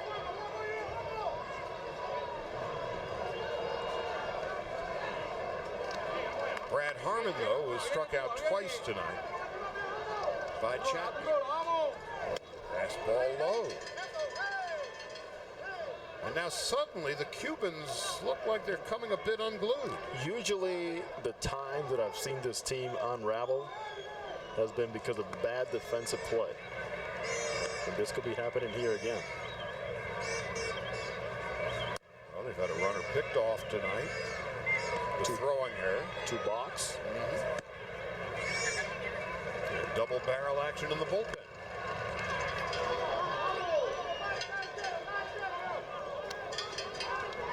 Here's the 2-1. 2 balls and 2 strikes now. Here's Lazo telling Pestano, hey, slow it down a little bit. He gets very emotional. He takes things very personal. I mean, look at his look. A lot of pressure. 11 million Cubans in the island. The pressure's on these players. I bet you near every one of them is either watching or listening to the ball game. I'll tell you more about that. On 2-2. Outside 3-2. They were telling me today, some of the players, that tomorrow Cubans get to work at 10 in the morning. Why? Because they're going to be watching this game late into the night. And they said, that's fine. That's already agreed upon by all the companies. Get here late. I used to try to convince my mom and dad of that. And they never bought. 3 balls, 2 strikes, 2 out. Second and third. The pitch to Harmon. Ball 4. The bases are loaded.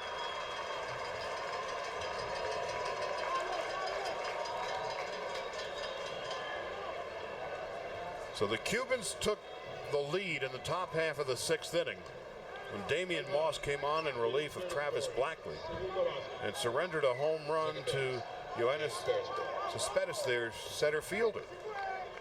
So the Aussies come back here in the bottom of the sixth.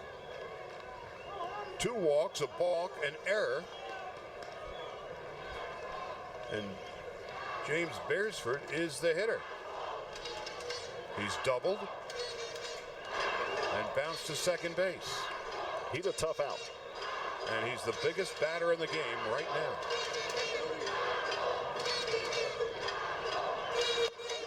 Up high, 1 ball, no strikes. There's a good move by Pistano. Right now, they're not on the same page. And Pistano, right before that pitch, was pointing to his second baseman. He had his right hand extended as to say, you're out of position right now. So the Cubans were playing with a verve and a flair the first 3-4 innings. Now, there's confusion. The body language is all over the map. They're making some mistakes. They seem to simply be tightening up. There's the way it's worked for them for so many years. This is nothing new in showing your emotions. Some of the things that have made them successful are the things that have taken them down. The 1-0. Fastball inside corner. Close shave. A ball and a strike. It appeared to be closer because Beresford had the tendency of running and diving into the plate. Beresford played at the rookie league level with the Minnesota Twins this past year. Where he hit a nondescript .246.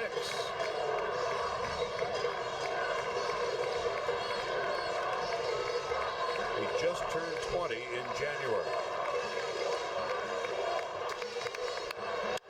And a base hit into left field.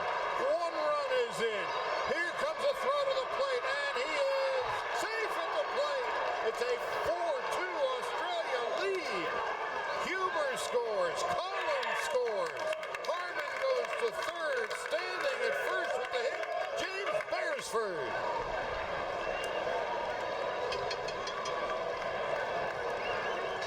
He is a tough out for this reason.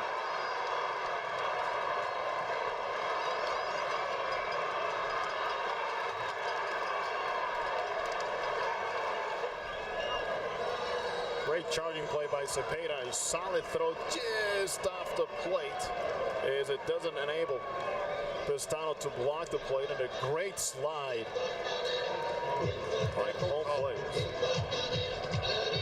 Look at that.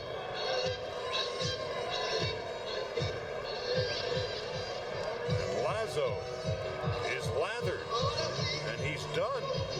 And Danny Betancourt's going to be the new pitcher.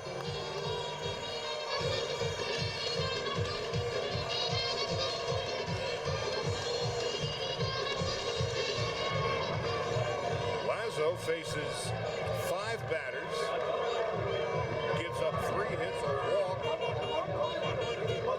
and he made a throwing error. It all added up for the veteran. And the Australians, after Lazo showed some emotion, happy to show it themselves. He is heading to the clubhouse. Now pitching for Cuba. Danny Betancourt. Cuba has beaten Australia in 6 consecutive international competitions. The Aussies seem to have had about enough of that.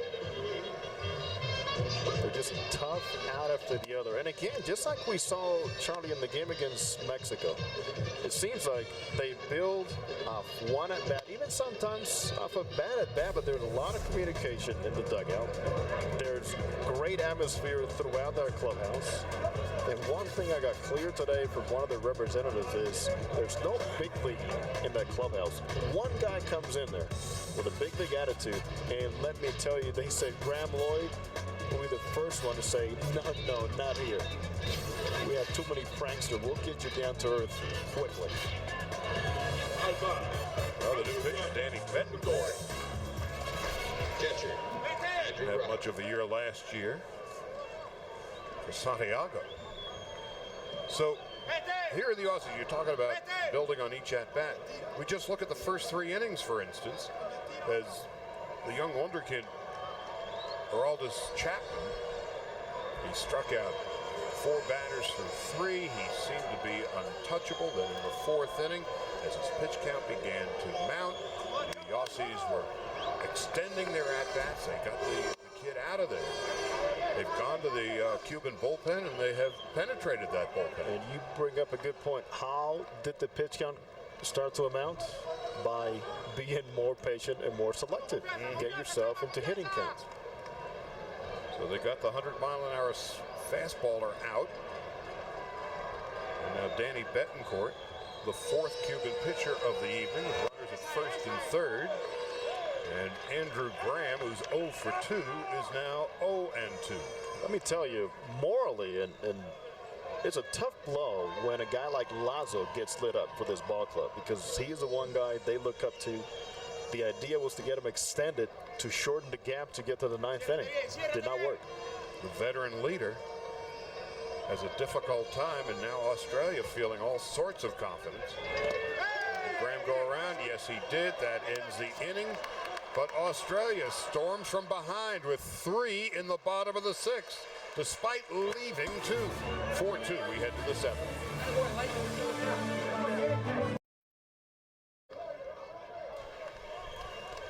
Well, the Cubans, España has the home run. They have 2 runs and 6 base hits. Enriquez with the double. But right now, Cuba, they look shell-shocked. They came into this tournament thinking that they were on their way to Los Angeles. And after routing the South Africans in the fashion that they did with 6 home runs on Sunday, they figured, okay, they've beaten the Australians. Foul ball. A huge responsibility now, Charlie, on Damian Moss. Allowed a home run to Cespedes when he came into the ballgame. But he has the experience to really calm everything down, as he did against Mexico. Well, he is doing the job now, or is being asked to do the job that Lazo was asked to do for Cuba. And Cuba did not get what they expected from their veteran right-handers. He was knocked out, and as it stands now, he stands to lose the game. And wouldn't you know it, Moss comes in after the great job by Travis Blackley, who went 5 2/3, gave up a run and 5 hits. First batter he faces, Cespedes hits the home run. And now the Aussies are hoping that Moss can get the job done.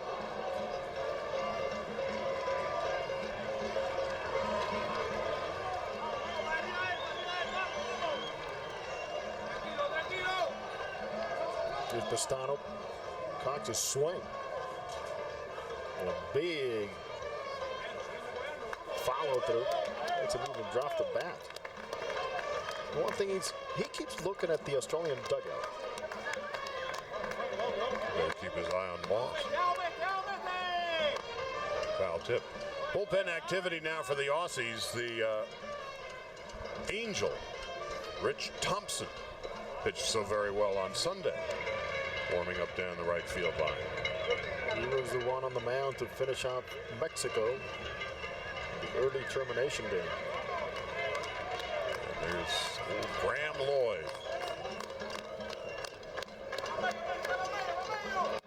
And away, 2 balls, 2 strikes. Pistano, Navas, and Oliveira. They hit for the Cubans. Awful lot of Cuban fans here who were celebrating early. Now, relatively quiet.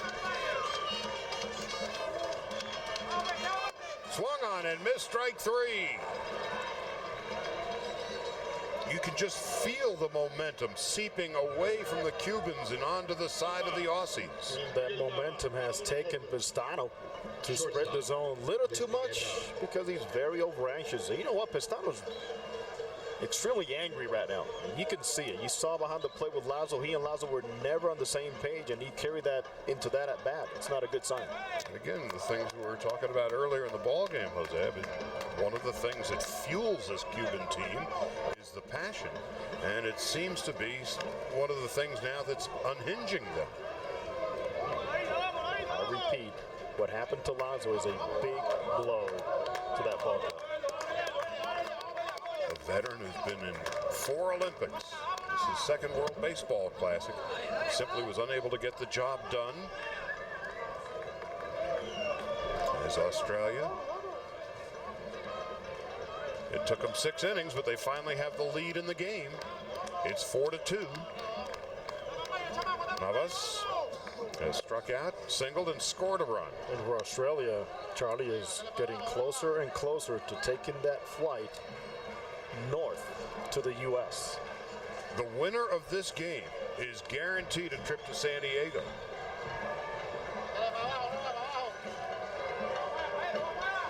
And if the results hold up as is, be inside. If Australia wins tonight, that means tomorrow night, Cuba and Mexico here, and it's an elimination game for one of them. But we still have 3 more innings to play. Can you imagine the tension in this theater tomorrow night? If it stays this way. Inside and low. 3-2. I was telling you between innings, I love the message by John Diebel because the players respond. And better yet, I like the message of nobody trying to come in here to this ball club or clubhouse with a big league attitude. They're a gritty bunch, these Aussies, and here comes the 3-2 to Navas. Fly ball, center field, easy play, Trent Olchin. Just to give you a little more background on how the Cubans approach the World Baseball Classic. They stopped their national series, as they call it, the regular season, in early February, just to gather their team. They actually came to Puebla, Mexico, about 2 weeks ago to get used to the elevation and the travel and everything, the conditions here in Mexico. So if there's a team that's in mid-season form right now in this tournament, it's Cuba. Their season begins in December. They play 90-game season. And a ball under the knees, and so it's the midpoint of the season where everything comes to a grinding halt, and the best of the Cuban players get together and join the World Baseball Classic. And you take a look, they've been in 29 World Cups. 25 of them they've won, or International Cups. It was the World Cup, the Intercontinental Cup. They've won 10 times.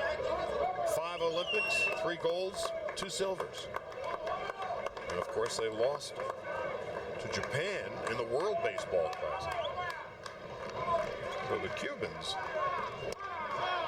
and a ball inside. I asked Eugenio Velez, a manager, about Japan. He goes, yeah, we didn't forget what happened in 2006 against Japan, but Jose, we can't forget about the teams here.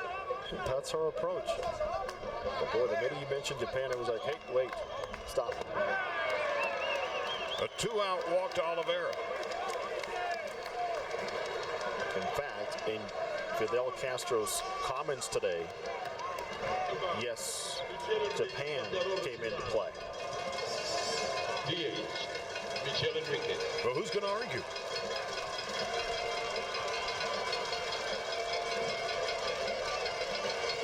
Michael Enriquez steps into the batter's box in this 4-2 Australian lead in the top half of the 7th inning. So the Cubans, remember, they finished second in the Olympics in 2008, losing to Korea. And then finished second in the World Baseball Classic, losing to Japan. Well, consider this. There's a bunch of players just waiting for this tournament to be over to continue their season back in Cuba. All they're doing is working out right now. Meanwhile, the cream of their crop is trailing 4-2 in the top half of the 7th inning.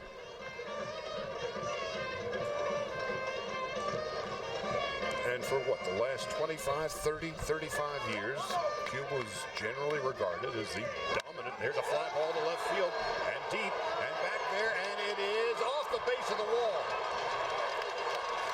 Oliveira will score on the 2-out double by Enriquez. It is now 4-3. Moss was lucky the ball stayed in the park.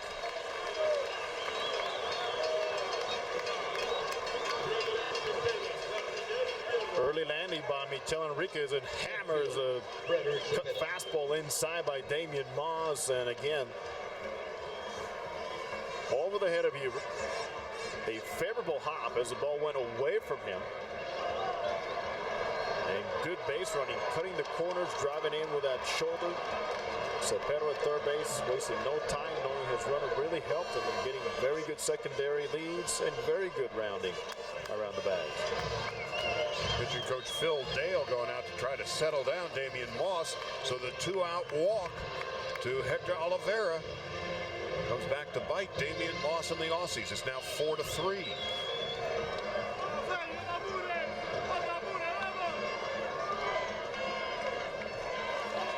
And now a base hit by Cepeda. And the Cubans can tie the score. Cepeda tonight is 2 out of 3. He was 2 for 3 on Sunday with 2 home runs. Switch hitter and has power from both sides. He's another one of those guys. You stand around the batting cage and you just stop and can't help but watch. Not unlike Yulesky Gurriel, who's on deck. But Gurriel has had a very quiet World Baseball Classic to this point. Just 1 hit in 7 at-bats, but Cepeda takes outside. And it's 2-0. Interesting, isn't it? Lazo comes in, the veteran for the Cubans, can't get it done. And Moss, the veteran for the Aussies, he is struggling. Cepeda was great 3 years ago and picked up right where he left off Sunday and again tonight. And a looper right to the shortstop, Harmon, and that ends the inning. Little humpback liner. A 2-out walk followed by a double by Enriquez. 4-3 at the 7th inning stretch. The Australian box score through their 6 innings of work so far. Look at James Beresford, the number 8 hitter. He has a total of 5 at-bats in the 2 games so far. 2 RBIs tonight and 2 on Sunday. Top of the order for the Australians in the 7th inning. And it's Trent Olchen, who's 0 for 3. Olchen had 4 base hits in 5 at-bats on Sunday. Keep him off the base paths right now. He runs very well, too. In the dirt, 1 ball, 1 strike. He struck out twice against Ardolis Chapman and then fly to left field. And he's a good bunter, which surprises me is that the first baseman and the second baseman for Cuba, Pedroso at first and Oliveira, are playing very deep. Luke Hughes and Chris Snelling, the 2 real power sources of the Australian club, are awaiting the 1-1. There's a strike on the outside corner, and it's 1-2.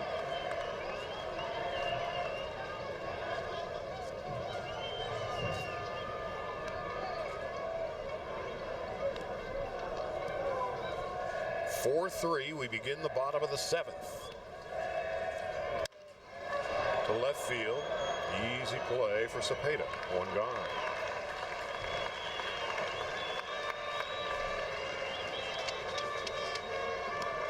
The Cubans have double barrel action in the bullpen. Yulesky Gonzalez and Ishmael Jimenez.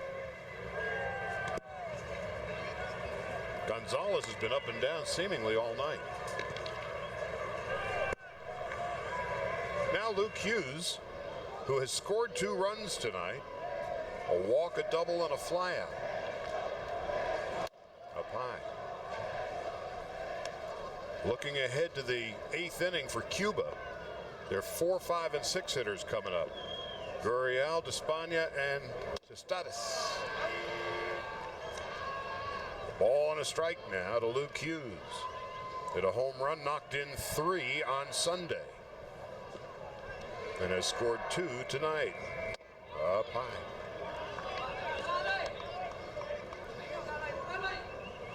Chris Snelling on deck. If you're just joining us, not aware, the Netherlands upset and hit by a pitch. The Netherlands upset the Dominicans for the 2nd time in as many games. And so the Dominican Republic has been eliminated from the World Baseball Classic. You know, Jimenez, Right field.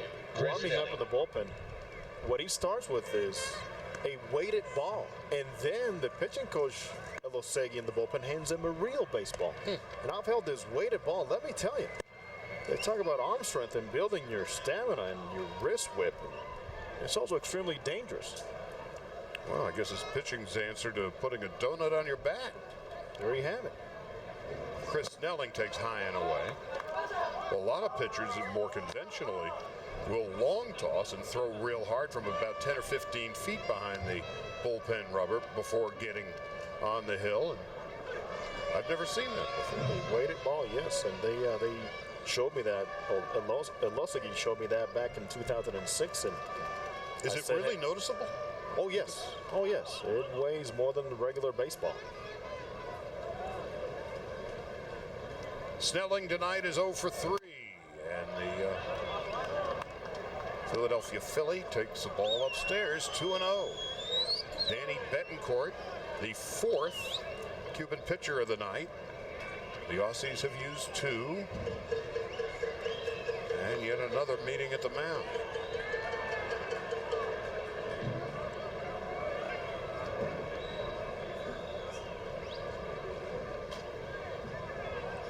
Reading Perez's lips, he's saying a lot of things about abajo, down, drive down, keep the ball down. Might be sensing that Betancourt's trying to do too much here. But if you miss arriba, you know where that ball's going, right? Adios. Sayonara. See.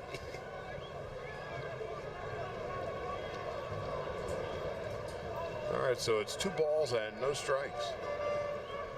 Game moving on the 3-hour mark, and as we told you much earlier, the Cubans are used to and seem to rather like playing long games. Now it's 3 balls and no strikes, and the way things have been going for Australia, so be it. Yeah, I can tell you right now that Pistano is not happy about the way he's throwing the ball. Catcher's reaction, body language tells me everything. Well, Pistano seems to be the thermometer and barometer of this Cuban team emotionally. And a strike, 3-1. When things are going well, he's pumping his fists. When things aren't going well, you just see the frustration. Hey, he's working on his English with Ted Barrett. Well, Pistano will talk to anybody and everybody. Whether you understand the language or not, on 3-1, the runner goes, ball 4. So now, here come the Aussies again. First and second with 1 man out. Cuba took a 1-0 lead in the 3rd inning. On a single by Navas, a sacrifice, and a 2-out single by Cepeda. The Australians would tie the score in the bottom half of the 4th on a double by Hughes and a base hit by Reisinger. In the top half of the 6th inning, a solo home run by Yoenis Cespedes gave him a 2-1 lead, but the Aussies would come back with 3 in the bottom of the 6th. In the top of the 7th, the Aussies scored a run, and here come the Cubans scored a run, and the Aussies are coming right back, challenging the Cubans again.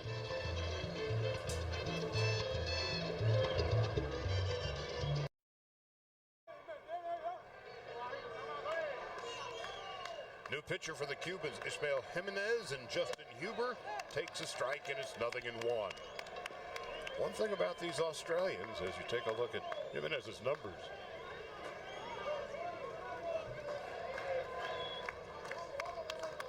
he's 25 years of age and has pitched 4 seasons now in Cuba. The 0-1, outside and low. One thing about these Aussies, they can take a punch all right, but they keep getting off the mat. So here's the Cubans. They take the early lead. Australia ties it in the 4th. Australia takes the lead. After Cuba scored a run in the top half of the 6th, the Aussies rebounded with 3 of their own. Cuba comes back with a run in the top of the 7th, and here are the Aussies again, threatening with 1st and 2nd. And Hubert checked his swing and foul tipped it. Takes us back to when we asked John Diebel about the way they played in exhibition games against big league teams. He says, I was very happy. We scored a lot of runs. We had a lot of good individual performances, but the first inning against Mexico describes everything you're saying.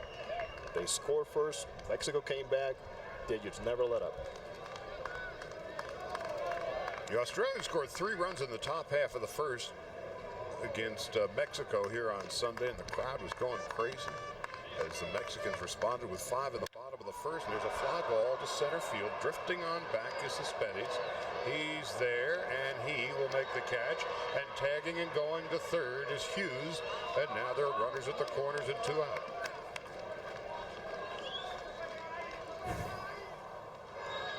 Here's the 6th inning in which the Aussies would score 3. Hughes would come home on the Hubert hit. And the big hit. Does that look like Greg Counsell lifting his arm thin? He just looked like Greg Counsell in the World Series in '97 for the Marlins. Built like him, left-handed batter. Big Edgar Renteria base hit. So it's first and third, 2 out.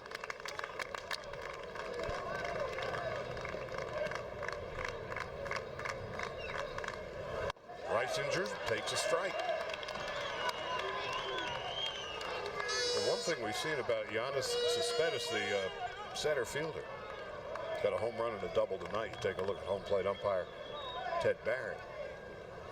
I mean, that Cespedes has everything. I mean, he can throw, and he's got a great arm. Covers a lot of ground, a lot of power. And now the 0-1 to Reisinger. Swing and a miss.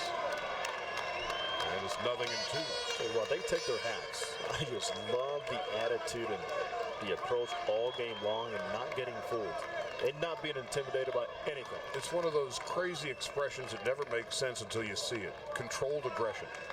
It's there. They sit and they wait, and when they're ready, they let loose.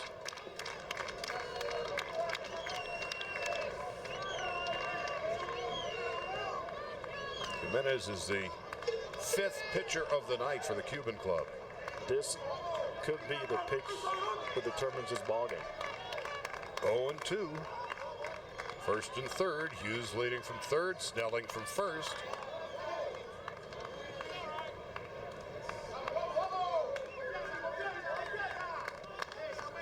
And the 0-2 on its way.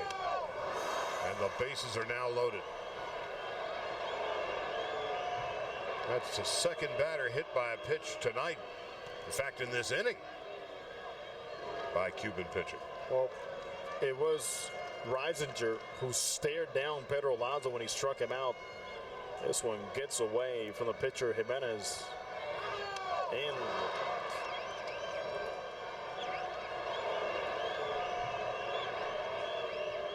I think coming into this game, coming into this tournament, if you just kind of did a blind taste test and you figure, okay, which team would be more fundamentally sound? You'd say Cuba or Australia. I think everybody would say Cuba.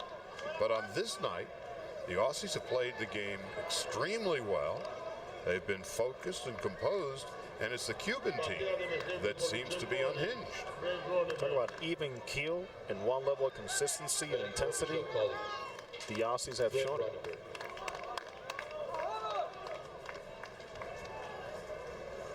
Pinch hitter Brett Ronenberg is batting for Michael Collins. And a fly ball to right field. Got under it, first ball swinging, and that ends the inning. So Ronenberg will be the DH for the balance of the game. 4-3 as we head to the 8th. Everybody's having a good time, and well, they should. A thrilling game. It's 4-3 as we head to the 8th inning. The 2009 World Baseball Classic resumes tomorrow, beginning with Pool D from here on B-Torrent Stadium in San Juan, Puerto Rico. The Cinderella Netherlands go against the home team, the Puerto Ricans, at 5:30. The Americans will play Venezuela at 6:30 Eastern at the Rogers Center in Toronto. And we'll have Mexico against either Cuba or Australia.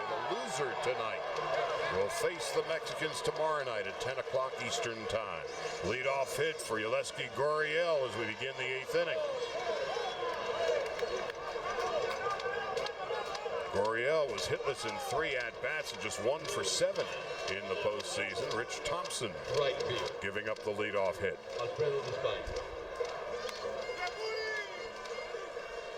Thompson, the Angel, hoping to find room on the Angels' 25-man roster when they break camp. He's got good stuff, sometimes overpowering with his fastball, and a very good Uncle Charlie. Good curveball. And he tried one there. Didn't have enough bite on it.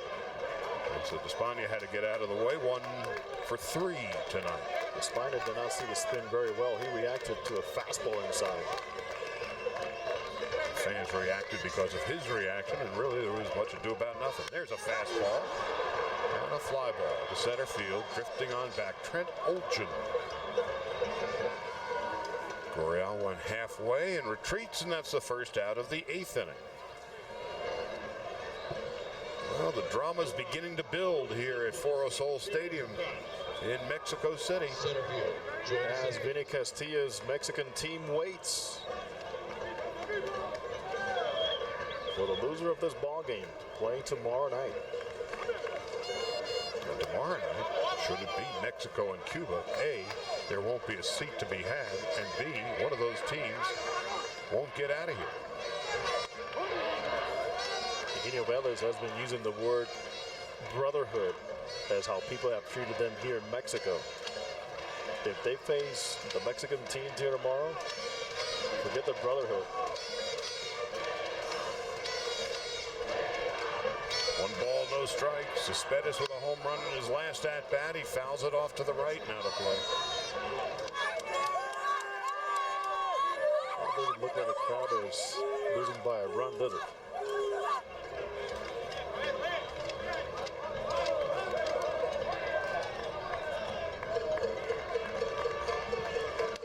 Brad Thomas is warming in the Australian bullpen.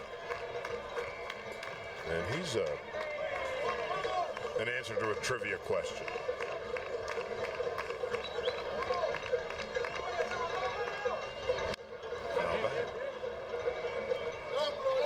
Thomas has a World Series ring from Japan and the United States. There he is. It's considered their closer.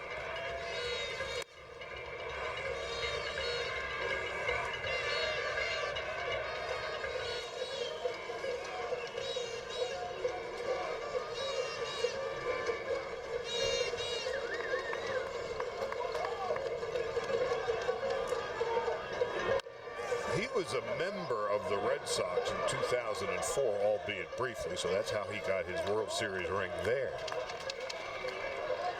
And then with the Nippon Ham Fighters in Japan.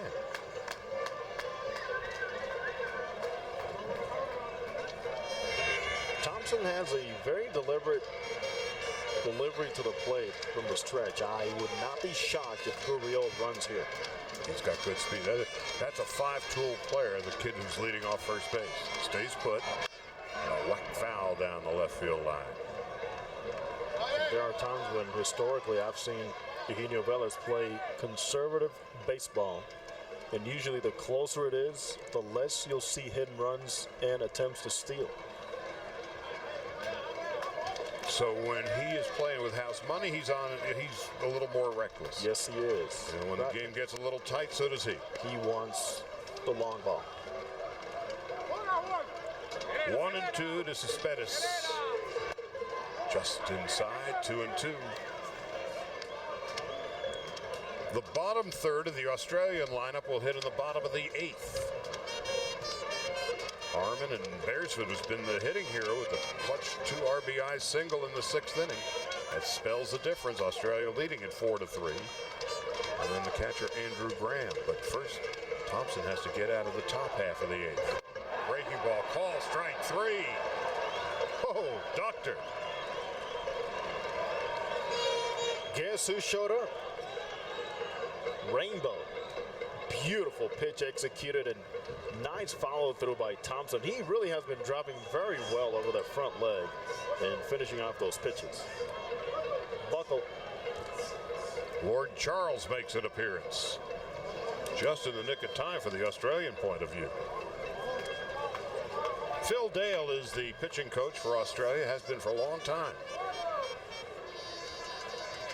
You know, as you can see his approach, how many times have we seen him go to the mound? It was the second time all night. That's it. Cuban pitching coach feels like he owns the hill. It's his place. The pinch hitter now for the Cubans is Bonnie Peraza. A large fellow. As I was mentioning, what is Vella's looking for? Long ball. I think this fella could deliver one. High ball one.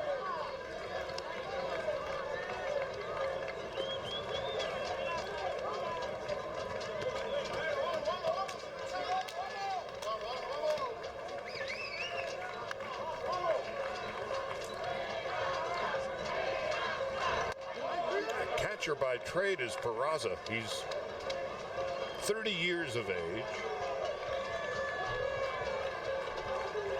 Hit the walk-off home run in the Cuban All-Star game this year and won the MVP. As you see, they don't like to pitch to him often. 37 intentional walks, and Thompson is throwing that curveball with great confidence.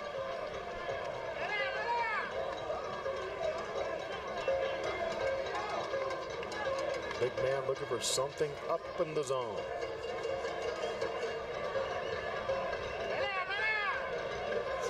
Two and one with 2 out.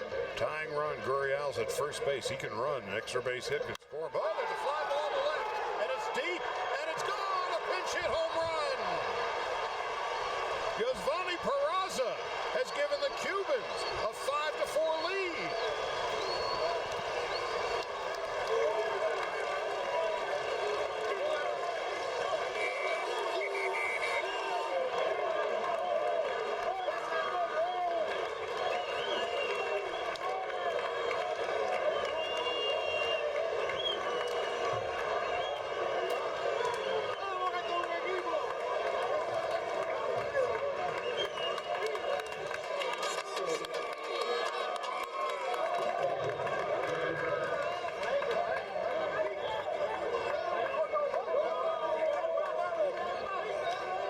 The Cubans, who appeared to be deader than Julius Caesar about 5 minutes ago, have come to life, and they lead it 5-4.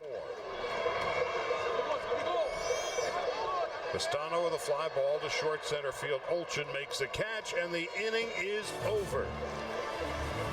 But the 262-pound pinch hitter, Giovanni Peraza, has given the Cubans a 5-4 lead as we head to the home half of the eighth. The Cuban fans, of which there are many here in Mexico City, are celebrating now as they have reclaimed the lead with a pinch hit home run in the top half of the eighth inning by this fella, Giovanni Peraza. What matters here is the fact that you know you have a guy with a good curveball. You come off the bench, you have power. Look for that one pitch. Rich Thompson knew he made a mistake, and Peraza is a new hero in that dugout.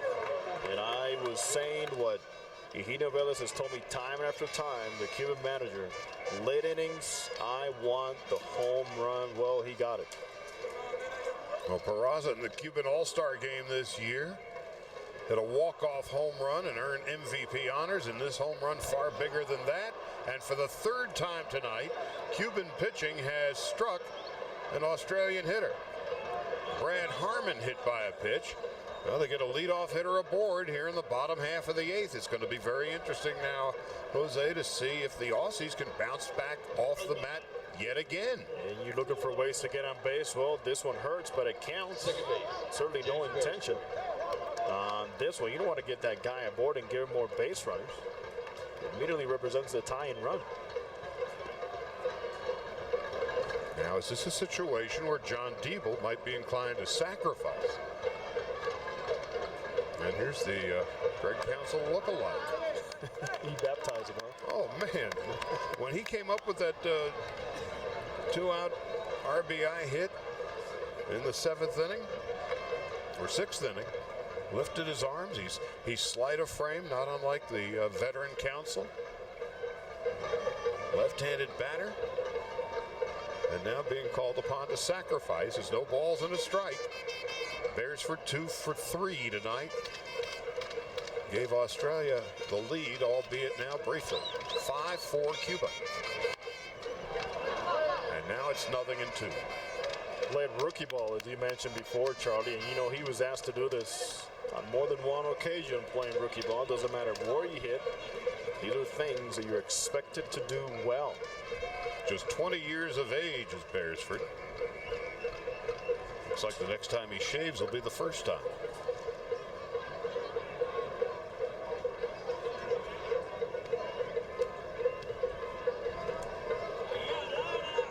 Andrew Graham is on deck. The tension is beginning to build here in the bottom half of the 8th. And a 1-6-3 double play. So what an unforgiving game this sport of baseball is. Beresford just 2 innings ago was the hero for the Aussies, and his inability to sacrifice, and now a 1-6-3 double play, 2 out and nobody on. Perfectly played. Start with a ball, step and throw, come across the bag and throw another strike. And it is typical by the Cubans to unravel defensively, but not now. That home run did marvelous thing for them mentally. Well, look at them now. Again, the emotion there. It's fueled once again. That hop is there again, you know? The chests are a little bigger. Well, it seems in watching this Cuban club, and you've watched them more and longer than I have, there's never smooth sailing. I mean, they're either very up or very down. There's a lot of mountains over there.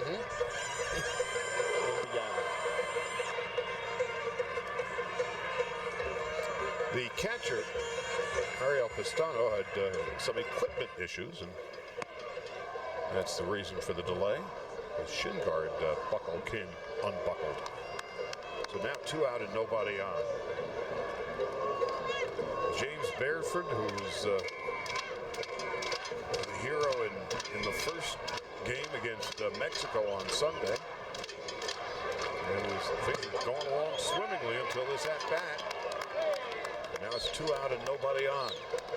For Beresford, still, when you look at his night, 2 for 4 with a couple of RBIs and a double. But he was unable to lay down 2 bunts, then swings away and bounces into a double play. Good swing and a miss. And having been there before, I'll tell you that. You take your 2 for 4, but you always recall that one time that your manager asked you to do something basic and you didn't get it done. And you carry it for a long time. Especially in the 8th inning of a 1-run game.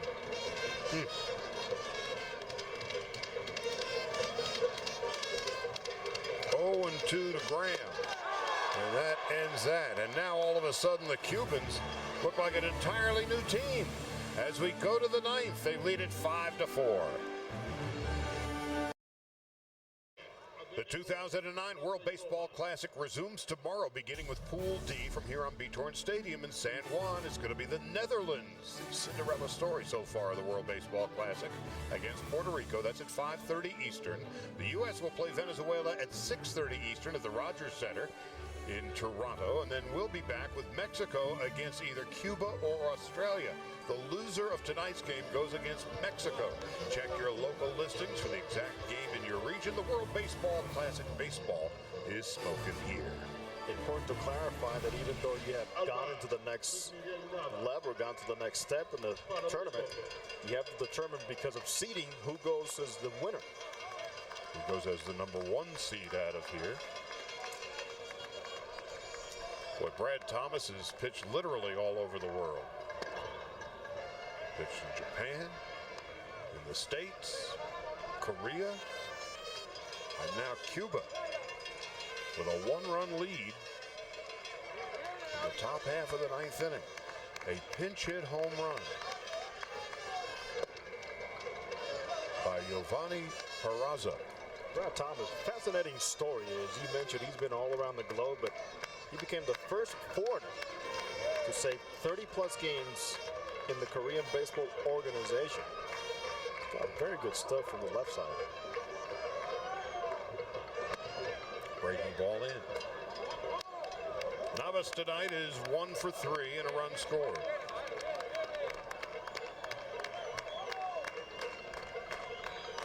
Major League ball clubs are always looking for the left-handed specialist. They can always find work. As long as you get lefties out, you have a job. Little low.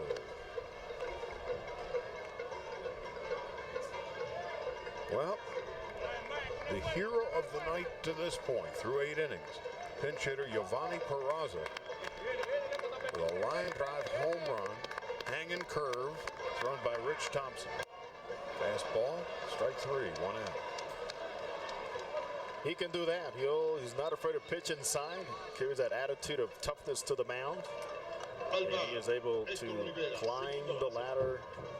Second base. Good fastball. Hector Olivera.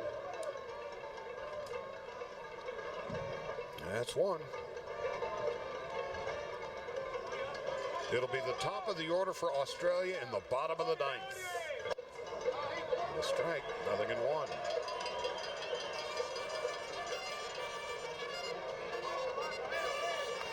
Hector Olivera tonight, officially 0 for 2, but with the sacrifice, a walk and a run scored. 5 runs and 9 hits for Cuba.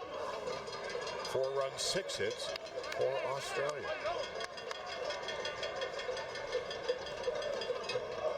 Both bullpens are quiet.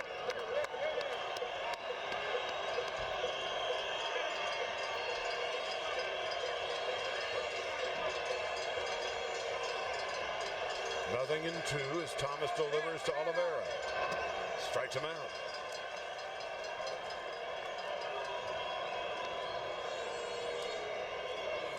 Showing why he's been so successful overseas with that repertoire, hard-biting slider. How do you hit that?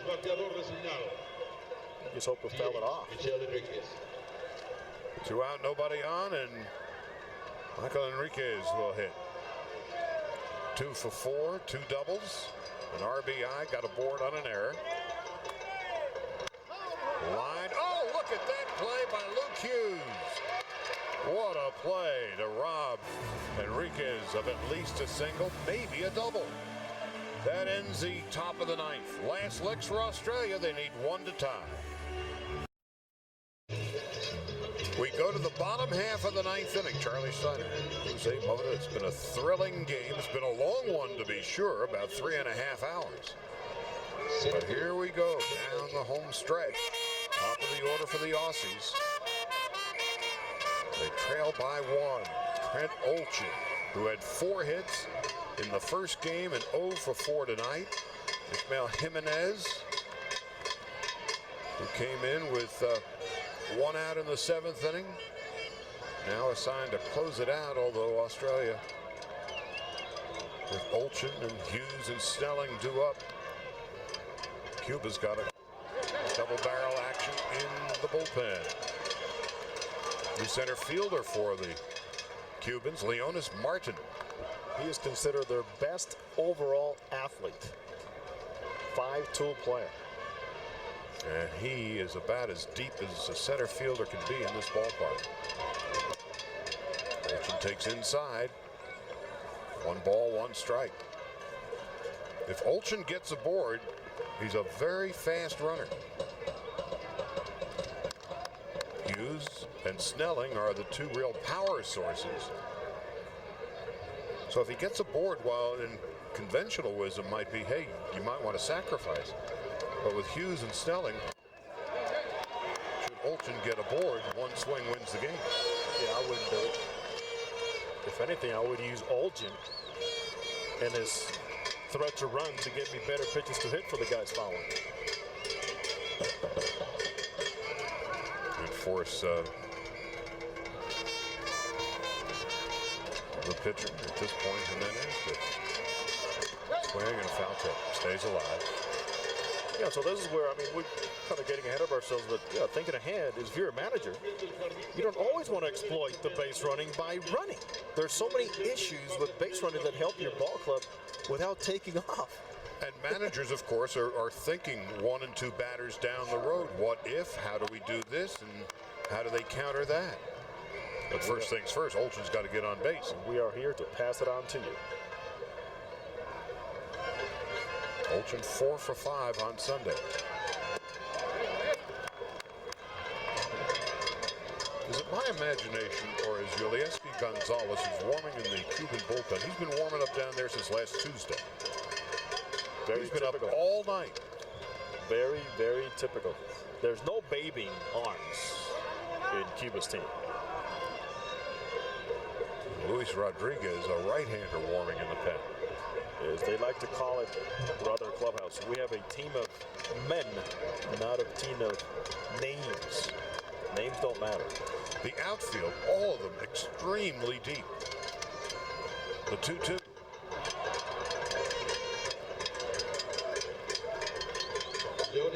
The left fielder, Cepeda's maybe 3 steps in front of the warning track. The right fielder's about 2 steps in front of the warning track, Despaigne. And the center fielder, way out there. Look how deep the right fielder is, Despaigne. The better chance that Olchin might beat me with a line drive in front of me than a long hit. The no doubles defense. Well, strike 3, that's the first out of the 9th inning.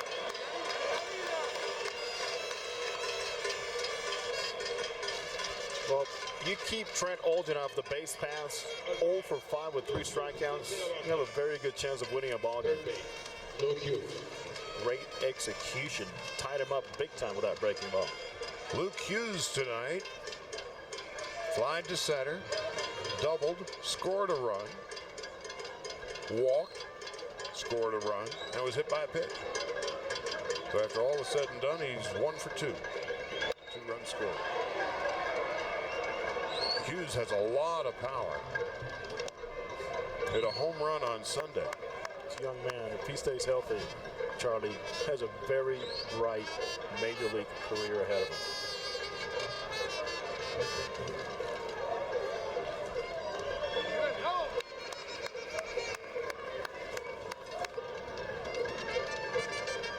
Remember, the winner of this game is guaranteed a trip to San Diego in the next round. Ground ball to short. Easy play for Navas.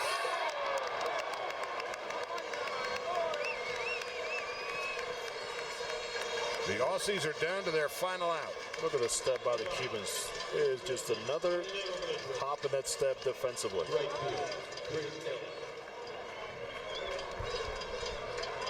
Now the last chance for Australia is Chris Snelling.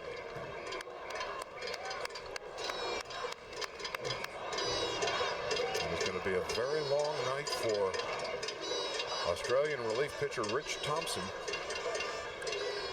And a celebratory evening, to be sure, for Giovanni Peraza, who hit a pinch hit 2-run home run in the top half of the 8th inning. That's the difference in the game. Cuba leading Australia 5-4. Let's not forget a quick turnaround also. Now Australia has to shake it off, or they play tomorrow night against Mexico. The winner of that game will advance to San Diego, and the loser will go home. A tough out, a power hitter, and Chris Snelling, never to be taken for granted. 0 for 3 and a walk. Also has been struck out tonight. Hit 2 home runs on Sunday. It's 1 ball and 1 strike. First baseman Leslie Anderson's only about a step or 2 off the line at first, protecting an extra base hit. The outfield is about as deep as they can be. Cuba is an out away from a trip to San Diego. 1 and 2. Cuba has beaten Australia 6 consecutive games in international competition. Now they're a strike away from making it a lucky 7. How about that track record?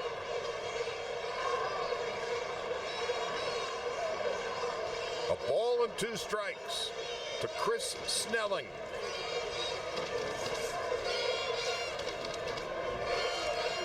On the Phillies 40-man roster.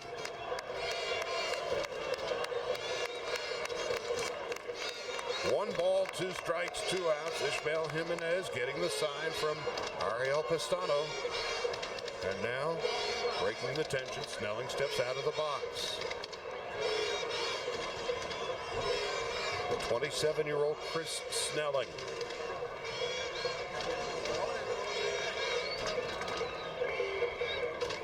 Jimenez now ready. So is Snelling. To second base. This is going to do it. Cuba will advance.